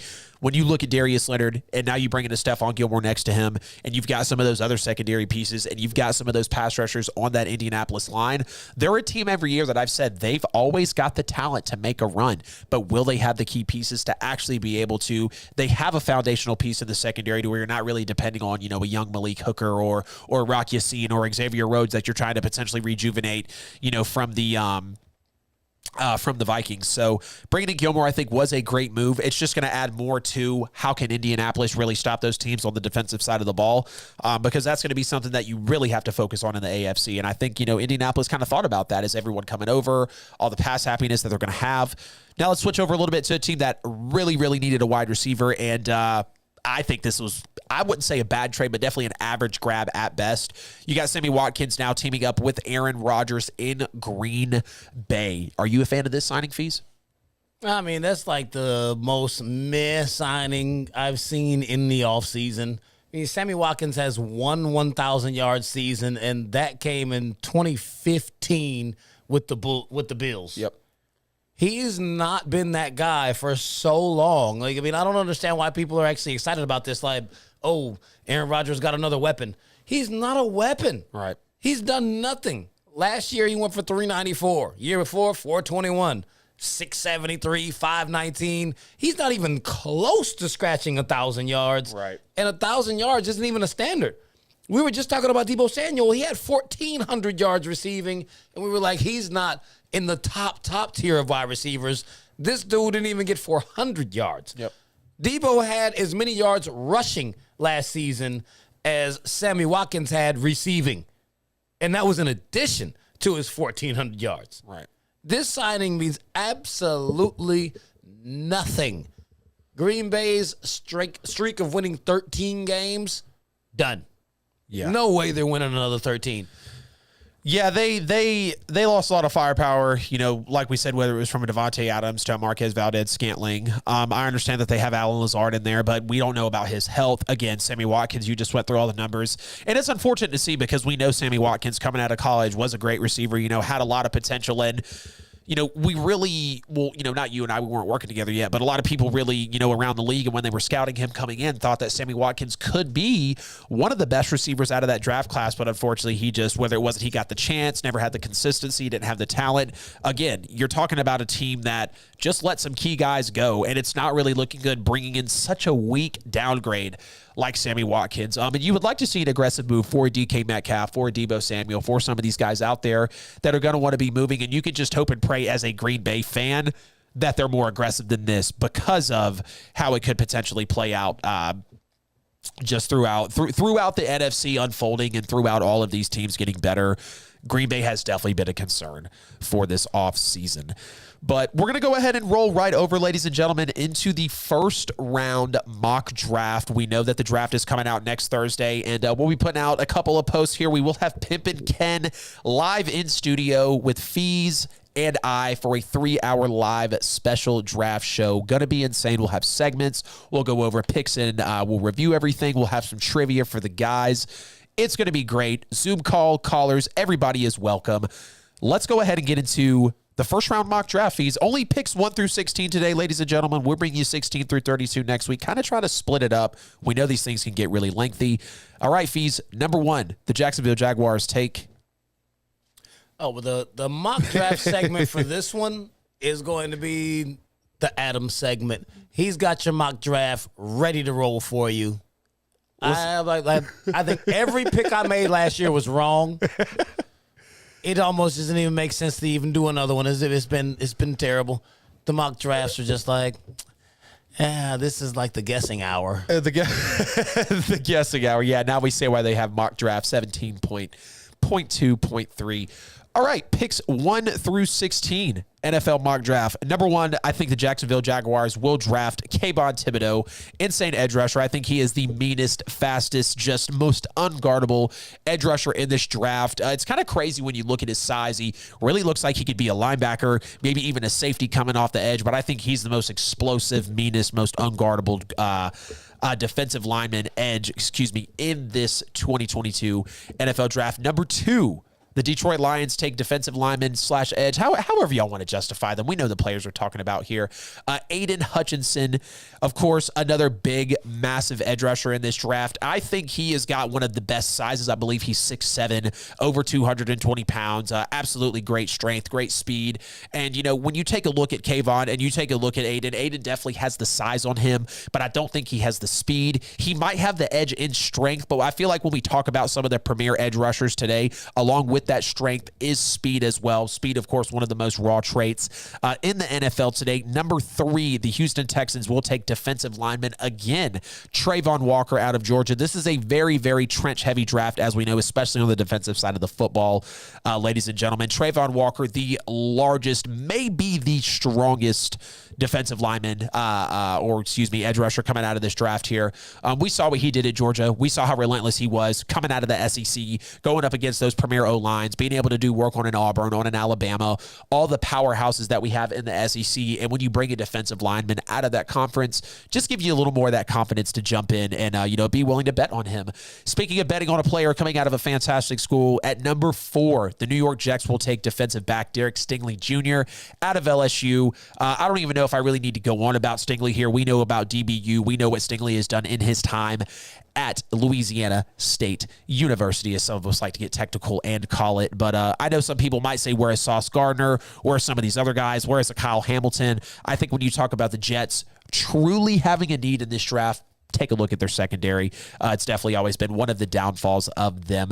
Now at number 5, another Georgia defensive lineman coming off the board is the New York Giants will take Jordan Davis, another ridiculously insane, relentless pass rusher in this draft. And we know that the Giants need trench work. They're still building a foundation. They're not sold on any part of their offense. Maybe the wide receiver room, but they could still go grab another one as well. Don't think receivers will be taken this high, so I am going to stick to Jordan Davis going here for the New York Giants. Now, maybe the craziest pick of the first round of the NFL draft, the Carolina Panthers will select quarterback Malik Willis out of Liberty. And a lot of people are going to be mind blown about this one, to say the least, because you've got a Sam Darnold. We've seen that they tried to maybe play something into the Deshaun Watson case. We don't know if they might be a true contender for Baker. So they're just going to say, screw it. They know Darnold's not the answer. They bring in a Malik Willis who has a lot of the Trey Lance, maybe not characteristics, but kind of the same story, has a lot of potential, super high ceiling. But what is he truly going to be when he's playing around others that are truly, living up to the type of talent that he's presenting on the table and how competitive he's being? But they're going to be the first team to pull the trigger here, take a chance, and take a quarterback. The Giants are back on the board after picking at number 5. They will be back around at number 7 to take the first offensive lineman of the draft. Offensive lineman Evan Neal out of Alabama. SEC lineman, had a lot of duties protecting his running backs, had a lot of time being able to adjust on the line and working with the center to call some of those plays, backing up a Mac Jones, being able to give Mac Jones time to throw to a Devontae Smith, being there with Bryce Young as well. We've seen time and time again where Evan Neal has played big. He'll serve the Giants well. Again, still building that foundation. They have to make a move for it. The Atlanta Falcons will come right behind them at number 8. They need a lot of trench work. They need a lot of defense. But given who will be on the board without a Thibodeau up front, hopefully to bring them home like some were banking on there. Offensive lineman Ikem Ekwonu, the second best O-line in offensive lineman, in my opinion. Someone maybe go with Trevor Penning. It really just depends on what you want out of your offensive lineman. The Falcons, no doubt, need to grab some sort of foundation and trench work within this draft. The time to trade the pick, of course, was last year. We went over it time and time again. One of the best drafts I've ever had the pleasure of covering and working with on Petty Sports, to be able to pull the show together. Falcons do take O-lineman here at number 8. Number 9, the Seahawks. Again, 3 straight O-linemen will come off the board. They'll take offensive lineman Trevor Penning. Wanted to go with Charles Cross, but I think I'll take Trevor Penning here. Again, one of the higher ranked prospects out there. Great size. Could be a little bit better at being agile and actually moving from side to side with his offensive lineman coverage. But nonetheless, we know the Seahawks need to be focusing on trenches and defense. So they'll start building that foundation that they've never truly had for a quarterback like Russ. A guy like Drew Lock coming in is definitely going to need some protection. He's not going to be able to create a play like Russell Wilson did. Now, the Jets are back on the clock after picking 4th overall. They will come in at number 10 and be the first team to take a wide receiver. Jamison Williams from the University of Alabama off of the board. They're going to want a guy who knows who they know has played in the SEC, who they know has played in big moments. And yes, although he is coming off of the injury against the Bulldogs in the national championship, he's tried, he's true, he's been under Saban, he's been under a Malarkey. He totally understands how things are going to conduct. And instead of maybe going for a Drake London or a Garrett Wilson, tried and true SEC receivers, I think this is what that New York is going to be leaning on here. Number 11, the Washington Commanders will take defensive back Ahmad Sauce Gardner out of the University of Cincinnati. Great press coverage type of cornerback. Don't know if the bigger physical receivers in the league will give him a problem. He has given up 0 touchdowns in his time at the University of Cincinnati. And he was asked, hey, how are you going to feel when you give up a touchdown in the NFL? His response was, I don't think I am. I don't know if I ever will. The Washington Commanders definitely need someone to kind of bring that defensive pedigree back around. They've got some offensive weapons. They've got some defensive guys in the secondary, but bringing in a Sauce Gardner, bringing in a guy like this who, overall is going to have high energy, is coming off a great college career, I think he will be a solid fit here for the Washington Commanders. Number 12, the Minnesota Vikings will take safety Kyle Hamilton. They need someone to get out there with Harrison Smith. They need someone to back up Eric Kendricks. Danielle Hunter is obviously a great player, but they need another young, fresh set of legs in there because all those guys that I mentioned, they're veterans. There's miles on the tread. They're kind of falling off each year. And as the highest rated safety on the board and one of the highest rated secondary players in the NFL, the Vikings will take their chances on him to kind of, again, just like the Washington Commanders, almost said the football team, bring around that defensive pedigree. 4 more picks here on the mock drafts, ladies and gentlemen. Stick with me. Appreciate y'all. Call in 678-871-9602. The QR code that pops up on the screen is every platform for Petty Sports to be at. I know y'all are all in the comments. Number 13, the Texans are back on the board after picking just 10 picks earlier at the 3 spot. They will take center Tyler Linderbaum. Needed to build that foundation. Davis Mills is already in there. They could have went to pick another quarterback, but I don't think they would go quarterback in back-to-back years if they didn't really see something in Davis Mills, because if anything, you hold off last year, you pick a quarterback this year based on where you're at, but obviously obviously, the draft playing out told us that they needed to go grab an offensive lineman. Tyler Linderbaum will be able to build the middle of that line, have a strong interior, and overall just try to get some sort of foundation built there for the Texans. Number 14, the Baltimore Ravens take wide receiver Drake London, the largest receiver in the draft, one of the fastest receivers in the draft. Now, he could play better on the routes. He could have a little bit better of execution after the catch and, maybe be more agile, because as we want to compare him kind of to a DK Metcalf with the build, with the speed, DK isn't necessarily amazing at changing speed and changing his direction. And we could see some of those similarities here with Drake London, but nonetheless, coming out of USC, being one of the top-ranked receivers on this board, and going into a pass-hungry system, pass-catcher-hungry system like the Ravens, next to a big guy like Mark Andrews, I don't know if Baltimore will really be able to go wrong here. At number 15, the Philadelphia Eagles will take wide receiver Chris Olave out of Ohio State. And we saw what Chris Olave did in college, obviously. His routes can be good. His speed can be great. His hands can be great as well. But when you talk about the Eagles, like you mentioned, Fees, one of those guys coming in, man, I can't remember the receiver. Deebo Samuel over to Philadelphia. Bringing in a younger guy like Chris Olave with a guy like Devontae Smith, who is younger in the rookie, is a sophomore now in the NFL, coming out of last year's class and had a overall good rookie campaign. We see that Jalen Hurts is improving. Maybe Nick Sirianni could be better than we think with the Eagles making the playoffs. And then to round it out, the New Orleans Saints at the 16th overall pick will take wide receiver Garrett Wilson, another good receiver in this draft. I wish that they would have, the pickings of maybe a Drake London or a Jameson Williams, but I really don't believe those two guys will be on the board. Maybe they'll get Olave. Maybe they'll get Garrett Wilson. Who actually knows by the time everything does unfold here? But the Saints, without question, need a wide receiver. They don't know about Michael Thomas. They can maybe go for a running back as well, but wide receiver has to be a focus. Jameis needs someone comfortable, maybe even a tight end. But, when you look at how drafts roll out, it's not, when the Saints were maybe looking at a tight end, looking at a running back, it isn't such a rich draft in those positions. So hopefully, compared to last year, they want to leap and take a wide receiver. And that bumps us up perfectly into the 9:30 hour. I need a damn bottle of water after that. Geez, 16 players, 16 picks, 16 teams. Whew. All right, Bill, over to you. We got half an hour left on this show, and we are rolling. Take it away, brother. Rolling. Roll high. Yes, ladies and gentlemen, thank you for tuning in like always. You know what I mean? Over here for the Petty Sports 8 o'clock edition every Wednesday, all brought to you by Pulse 880 Radio. Thank you for tuning in. Do us a big solid. Go over to the YouTube page on Petty Sports and subscribe. Hit the notification bell so anytime the show goes hot, you will be notified and won't miss a beat. All right, so go subscribe, help drive those numbers, and we would greatly appreciate that. Go to kingsbroadcasting.com, spend some money, buy some merch. Hit the donate button over there at the bottom of the homepage. That's at kingsbroadcasting.com. And, support the Pulse 880 internet radio station. It's a 24/7 station. And we're pretty sure that you will enjoy the content that's been programmed over there, because we do. Thank you for everybody that's been in the chat room tonight. You know, it's at the bottom of the hour. When you're at the bottom, there's nowhere to go but up. So stay tuned for the rest of the show tonight with Adam and Famous Facts Fees doing what they do at the table, all right? 678-871-9602. 678-871-9602. That's how you can be a part of the conversation tonight. We'd love to hear from you guys. We've had 2 brave callers tonight, and you see nobody bites over here. You know what I'm saying? Just come correct, and it's all good. You know what I mean?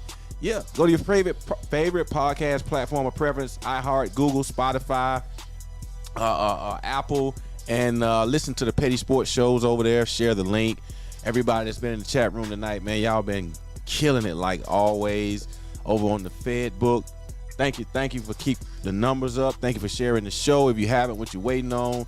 Hey, TL Hope. You know what I'm saying? Support black business, support black business, support black businesses, cause we do. Back to the regular scheduled program.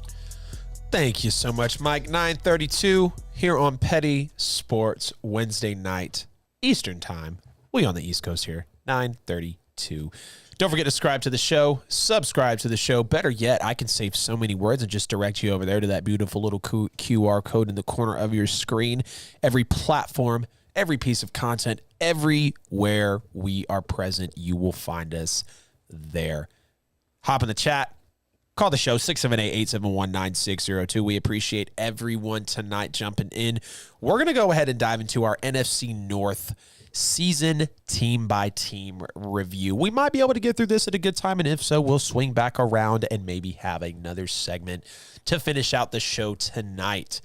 We'll start, of course, we have the Packers, the Vikings, the Bears, and the Lions. We'll give you our preseason takes, how we thought they stacked up walking into the year, give them a grade for their overall performance, and then also give you a biggest need for the current NFL team that is under discussion. Fees, I'll start out with you. For the NFC North, the Green Bay Packers. How did you feel about them before? What is their preseason grade, and what is their biggest need walking into next year? I'm giving them a grade of a C for what they actually did last season. I expected them to be what they were this year. It was another 13-win season, which this is 3 consecutive seasons of 13 wins. The 2 prior seasons, they went to the NFC Championship game and lost. This year, they lost in the divisional round, so they didn't even make it as far. They got an early playoff exit, didn't make it where they usually do. It was another Aaron Rodgers MVP season that fell short. And as far as like their needs, they need a wide receiver. They need multiple wide receivers. Sammy Watkins ain't it. Randall Cobb ain't it. They don't have any wide receivers, basically. They got a couple of forgotten about second tier. Maybe like second tier might actually be optimistic in describing Sammy Watkins and Randall Cobb.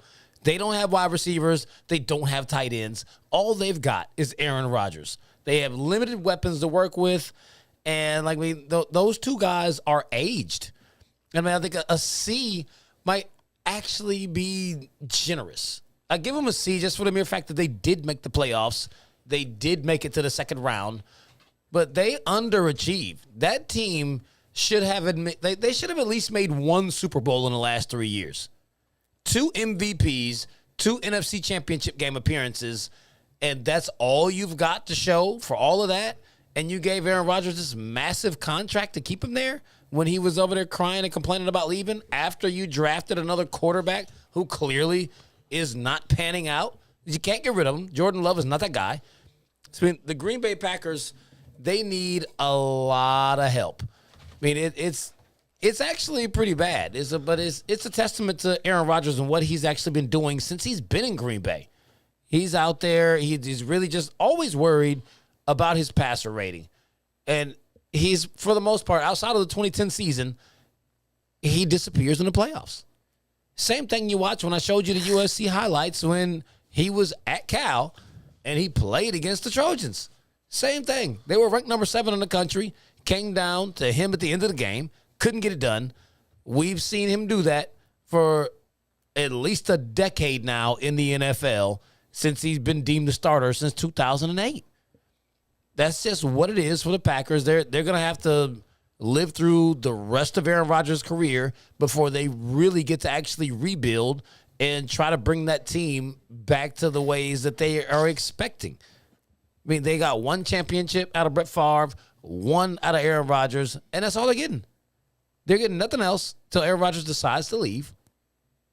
And that's really just a sad reality for the Green Bay Packers. I don't expect them to even be remotely as good as they were for the last 3 seasons coming into this year because he has no one to throw the ball to. And you know what happens when Aaron Rodgers doesn't have wide receivers? He checks down the entire game because he's more concerned about his passer rating than winning football games. Tough reality there. Tough reality for the Packers. Yeah, they're definitely going to take a step back. No Devontae, no MVS.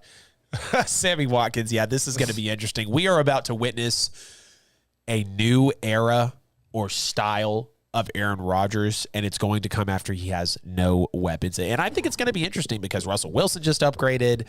Josh Allen is getting better every year. Like, who knows how it might play out for Aaron Rodgers. But speaking of these Green Bay Packers, walking into the season, I said that everyone expected Aaron Rodgers to return. There was obviously major uproar whether he was going to come back.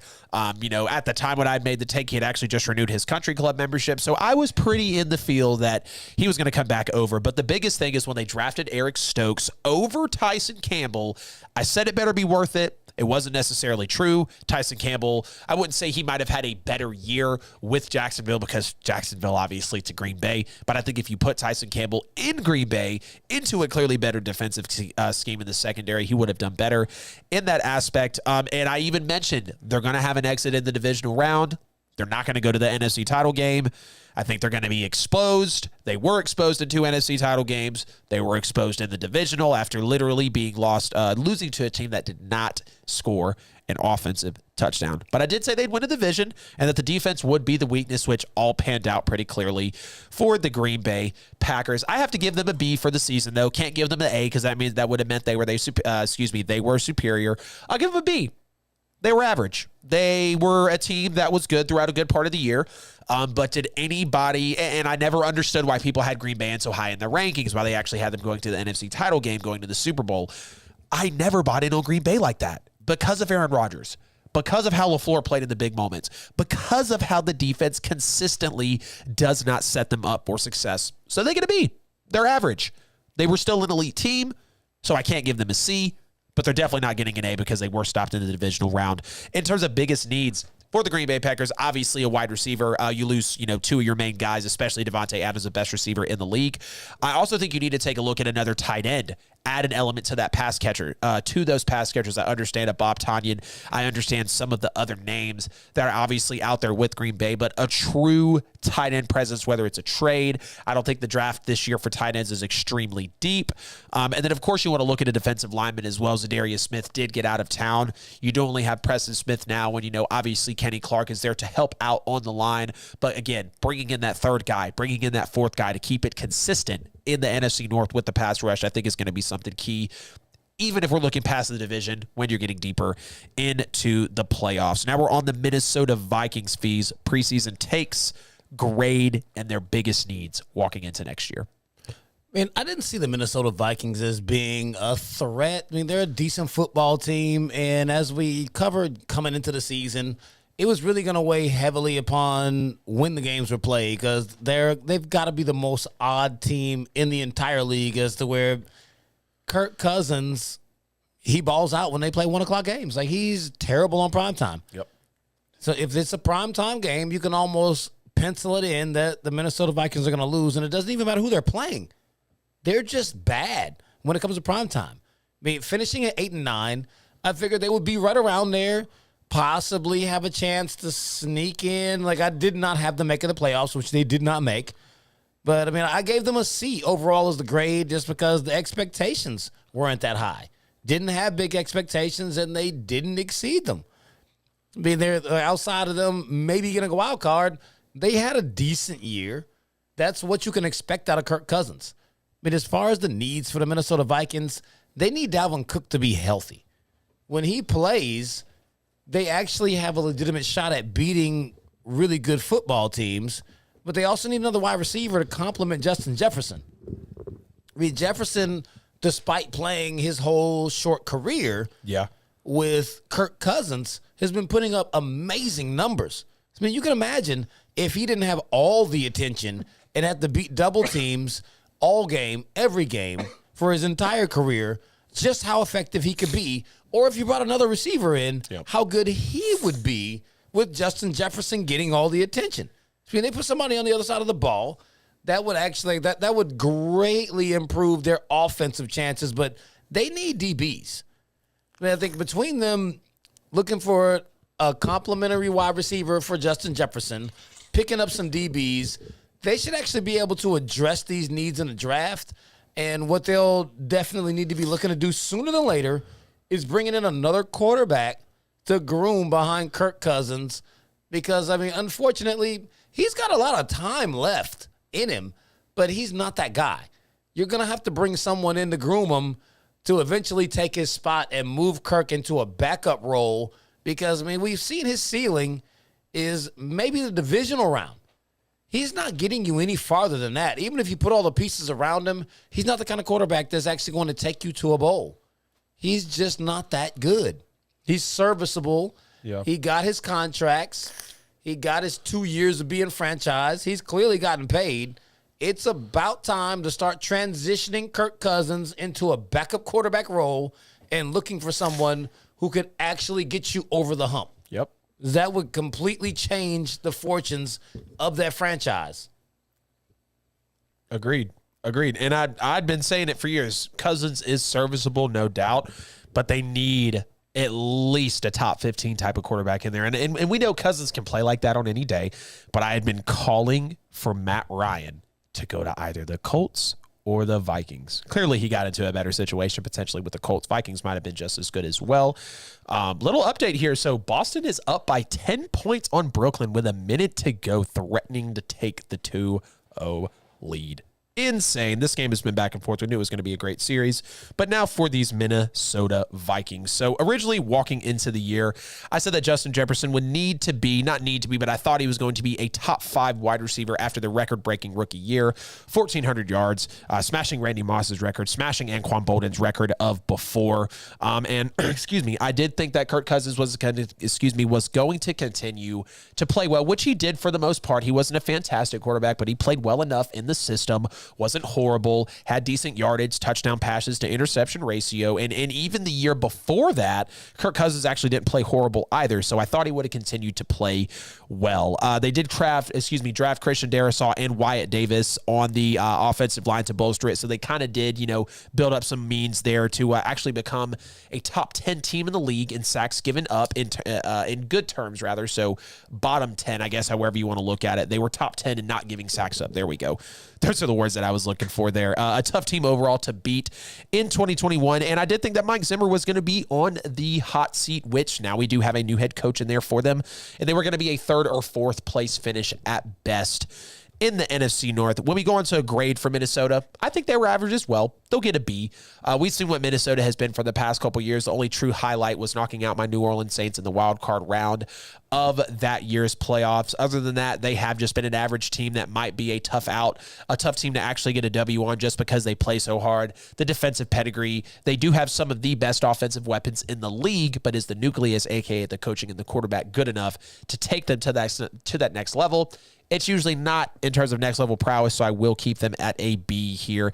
Now, in terms of needs for the Minnesota Vikings, I do think ultimately they need a defensive lineman. Again, when you're looking at the fact that you've got a, Daniil Hunter, you've got a Eric Kendricks, you've got some of these other guys in the second, or not in the secondary, but with your pass rush that are becoming veterans, they're getting older, or they just need new, fresh legs on that team. I believe I even had Minnesota taking, safety Kyle Hamilton. And if they're able to bid, for another potential defensive lineman, another potential edge rusher, or whatever the case may be to supplement that position, I do think it would be in their best interest because you're going to have to get after some of these quarterbacks that are in the NFC North. And overall, with the schedule they have coming their way, with the NFL getting better, upgrading the defensive lineman and the safety will be a must for the Minnesota Vikings. We're on to the Chicago Bears, Fees. Tell me how you feel about them. Man, the Chicago Bears had a very disappointing season. I mean, with them starting with Andy Dalton, first of all, we're like, why? Right. Why did you draft Justin Fields and then bring in Andy Dalton to start him, which he was way worse than any of us thought that he possibly could have been. Yeah. But then when you brought Justin Fields in, he was very underwhelming as well. I mean, in 10 starts, he played in 12 games, but he had 10 starts. He threw 7 touchdowns and 10 interceptions. Yep. I mean, only 1,870 yards passing. I mean, it was pretty bad. The dude was only averaging 155 yards passing per game. Yep. An abysmal 73 QB rating.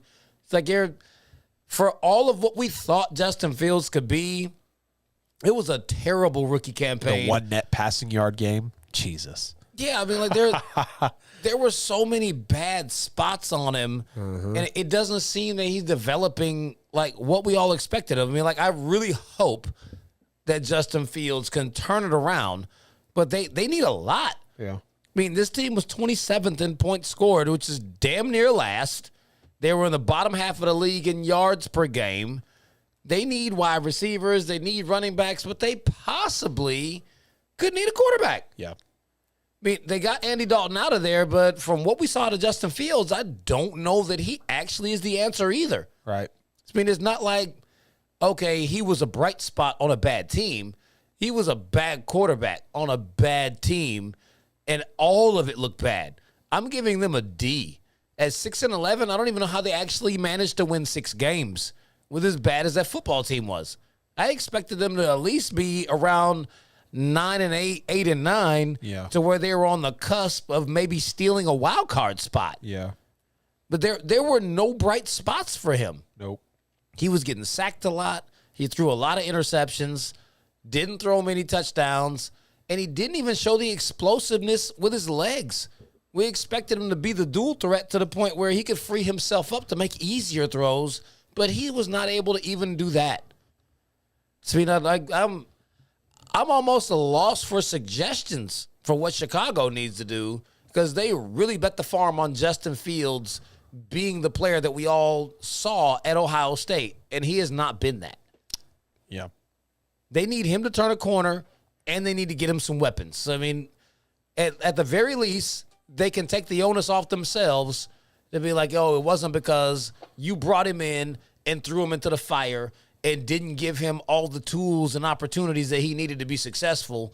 Get him some wide receivers. Get him something legitimate at running back. Get him weapons. Get him another tight end. Get him something to work with and then see if it actually is him. Yeah. Yeah, they got to build a foundation around him. And it's not that they haven't bought in on Justin Fields, but again, they really have to get that foundation around him. They got to get the weapons around him. They got to give him something to work with. It starts with the offensive line. It starts with, supplementing Allen Robinson, him being gone. I mean, it starts with a ton, for them to be able, to actually get Justin Fields in a good spot and, just built around more than anything. So for the Chicago Bears, coming in, I was asking myself for the preseason, when does Justin Fields start? When is he going to start? I figured that they could have had it by week 1. But, I thought overall he should start after week 4 more than anything to save the Bears from literally living in quarterback hell, whether it was Smoking Jay Cutler, Rex Grossman, whoever it really was for Chicago at the point in time, Andy Dalton, Mitchell Trubisky. It was overall tough for Chicago for a while. And when they made the move, when they made the trade, when they obviously, stole Justin Fields in the draft, it was absolutely great on draft night. They won the first round, and a lot of people said that there. But Allen Robinson, I was hoping he actually had a true quarterback to throw, to him coming in, with Justin Fields coming in, and this could have been a wild card team. Unfortunately, Allen Robinson is out now. They did not make it to the wild card, so things were definitely tough for Chicago in the 2021 NFL season. I give them a D for a grade as well. I can't give them a B because they weren't average. I can't give them a C because I thought they had better talent than being the D grade that they did earn here. It's the coaching, obviously. It's the fact that, It's the fact that, excuse me, I'm totally losing my words here. You obviously had Matt Nagy not being able to perform well, not being able to coach some of these guys up. And then you've also got the fact that there wasn't a whole lot of talent really in Chicago at that point either. Justin Fields being very young, them not really knowing about the entire quarterback situation. Defense wasn't necessarily great as well, so I did stick them with a D for the grade on the season. Now, in terms of needs for the Chicago Bears, I think trenches are a number one need there for them between offensive line, defensive line. Justin Fields was the most sacked quarterback in the NFL at over 50 times. Virtually no pass rush. Khalil Mack is out now as well. And in terms of wide receiver, I understand you have Darnell Mooney, but you do not have Allen Robinson anymore. You need to go out and get a weapon. You need to go out and maybe grab a tight end. You need to go out and, the running back room looks good, but Justin Fields needs more support in that system early on before we see him fall apart and, not be the prospect that he was at Ohio State. Now we have to move on into the dreaded Detroit Lions. Whatever good we can say. Before you move all the way over there, I have to ask you a question. Yeah. What's up with your grading scale? What do you mean? You keep saying people are like, I can't give you a B because you're not average. Like, C is average. When the hell did B become average? I was always told if you got a B in school, that's an average grade. B was like from 80 to 89. Average. C is below average. It's like, you did your best, but you still didn't hit the average cutoff. No, D is like scraping the passing failing line. A C is average. A B is good. An A is where you want to be. People want to raise the standard and be like, if you don't at least have a B average, then that's unacceptable. But a C is average. Heard. 2.0. A, B, C, and then D and F. So like smack in the middle. A 2.0 is average. A 2.0 is C. It's not a B. I'm like, what? Your grades are harsh as hell. No, I think they're fair. B is average. 80 to 89. An 80 to an 89 on an assignment, that's an average grade. That's anything not below average. Anything below an 80, that's below average, but you're above failing. That's why you're floating between an F and a C. Is below average. Below a C is below average. A C is the definition of average and mediocrity. A C is the definition of average. B is not average. I think B is average. B has always been average. It's not. I think it is. A C is passing. I'm sorry that the grading scales don't line up, but B is definitely average. C is below average. What the hell school did you go to? I went to Crabapple Lane Elementary in Peachtree City. Went right over to Flat Rock and Tyrone and graduated from Sandy Creek. A D or an F is not passing. A C is passing, which is average. It's just passing. I hear you, bro. So we got B pluses and we got B minuses. I mean, I'm sorry, man. I can't change my 24 years of grade school curriculum on this earth just because the C might be an average for you. I apologize, Triple F. No, not for me. That's the actual grading scale. That's what I'm like. I'm thrown off. So for you, a 71 to a 79 is average? Yes, that's average. C is average. That's below average, fees. Yo, average is 80. Please average is weigh B. in, Petty Nation. Let us know what the grade scale Anyone who went to normal school, like everyone not named Adam. Let them know that I'm a Florida fan too, if y'all didn't know. Average. No, if you're getting 71s to 79s on your test, that is below average. If you're getting 80s to 89s, that's average. If you're getting A's, that's above average because you're learning better than what they're teaching you in the curriculum. In addition to the fact that I went to school and understand the scale, I also I taught for 9 years. I hear you. A C is average. I hear you. I don't think below an 80 is average. Below an 80 to me is under average. You can't even get 80% correct, but I'm supposed to call you average at 70 to 79%? Hell no. You think 70 to 79% players are starters in the league? No, because they're below average. You can't compare. They're below, but that's what we're talking is grades. Starters. That's what we're talking is grades in the league, though. A grade is a grade. A C is average. A B is average to me, man. Sorry. That's insane. I can't call someone average that's at a 70 to a 70. That's below average to me. But we got 5 minutes. I think that little... Jesus. Tell me how you feel about Detroit, Mo. Damn. I'm not the Lions here, man. Okay, the Lions are the topic. The Lions are getting an F. They're absolutely getting a whole F. They went 3-13-1. They traded for Jared Goff just because they decided to do Matt Stafford a solid for whatever reason. They felt like they just owed it to him to send him to the team that he eventually went on to win a Super Bowl in. But they had a terrible season. I mean, 3-13-1 is god-awful. I mean, they were 25th in points scored, 22nd in total offense, 31st in points allowed. There's only 32 teams in the league. 31st in points allowed. Their defense is terrible. 29th in yards allowed. So, I mean, everyone had their way with them.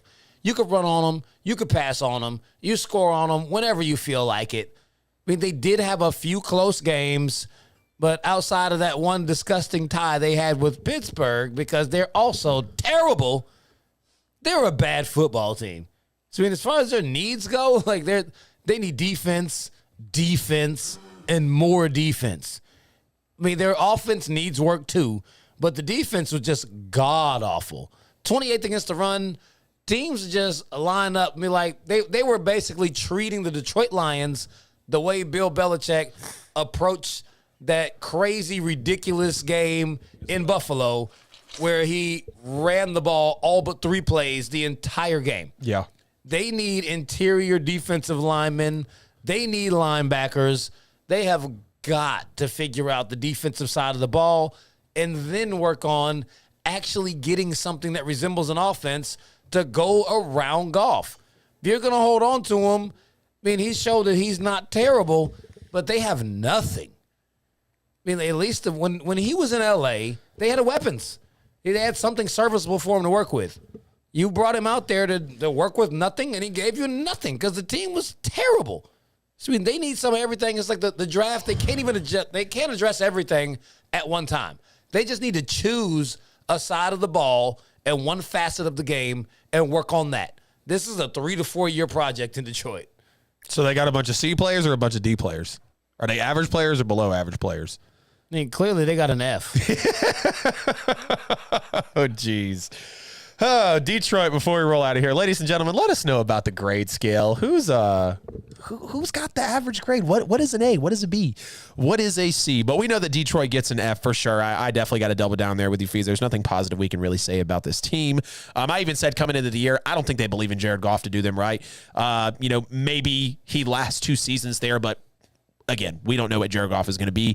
TJ Hawkinson was going to be the security blanket for him, which he clearly was at that point in time. Penei Sewell was going to be a top-performing rookie, and he actually did turn out that way. And then, of course, they were going to be one of the worst teams in the NFL with no strong suit at all, no true strength, and will have a top draft pick, which hence they are drafting number 2 in this year's draft. Gave them an F as well. Nothing positive to take away from them. I mean, great that they had TJ Hawkinson. Great that DeAndre Swift plays there, but those guys need to get out. Jared Goff is just going to waste away in that type of career, and not even to go a disrespectful length, but if Baker Mayfield ended up as a Detroit Lion, I would not be surprised. In terms of major needs for this team, everything. Quarterback, maybe not running back because they have a couple of solid guys back there, but again, you've got some wide receivers, but you need a lot. Okay, it's not that any position truly stands out. You need defense, you need offense. I can't even go through all the positions because again, it's not something that really pops off the page. They've got a lot of B, C, and D players over in Detroit. But we're gonna go ahead and hop out of here, ladies and gentlemen. 9:59 left on the show. 1 minute left on the show, rather. It has been a great show. It has been a fast show. Come back next week for the last half of the NFL mock draft. Next Thursday is a live draft show. 3-hour special. Pimp and Ken in studio. We got trivia. We got draft reviews. We got scouting reports. We got segments. We've got everything. You can hop in a Zoom call. You can call in the show. Hit the QR code on your screen for every platform Petty Sports is under. Fees, take us out tonight, sir. Yes, sir. We appreciate y'all every single Wednesday tuning into Petty Sports. We'll be on next Wednesday and next Thursday for a live draft show.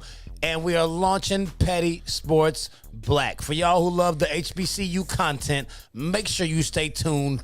We're going to roll it out. One of a kind, It's going to be major. SIAC Sports is on deck. Petty Sports Black. Y'all stay tuned. We love y'all every single Wednesday. We appreciate all of the comments, all of the calls. Y'all keep rocking with us. We out. Shouts out to Miss Sharp and her Celtics. Yay. Boo. Can't stand the Celtics.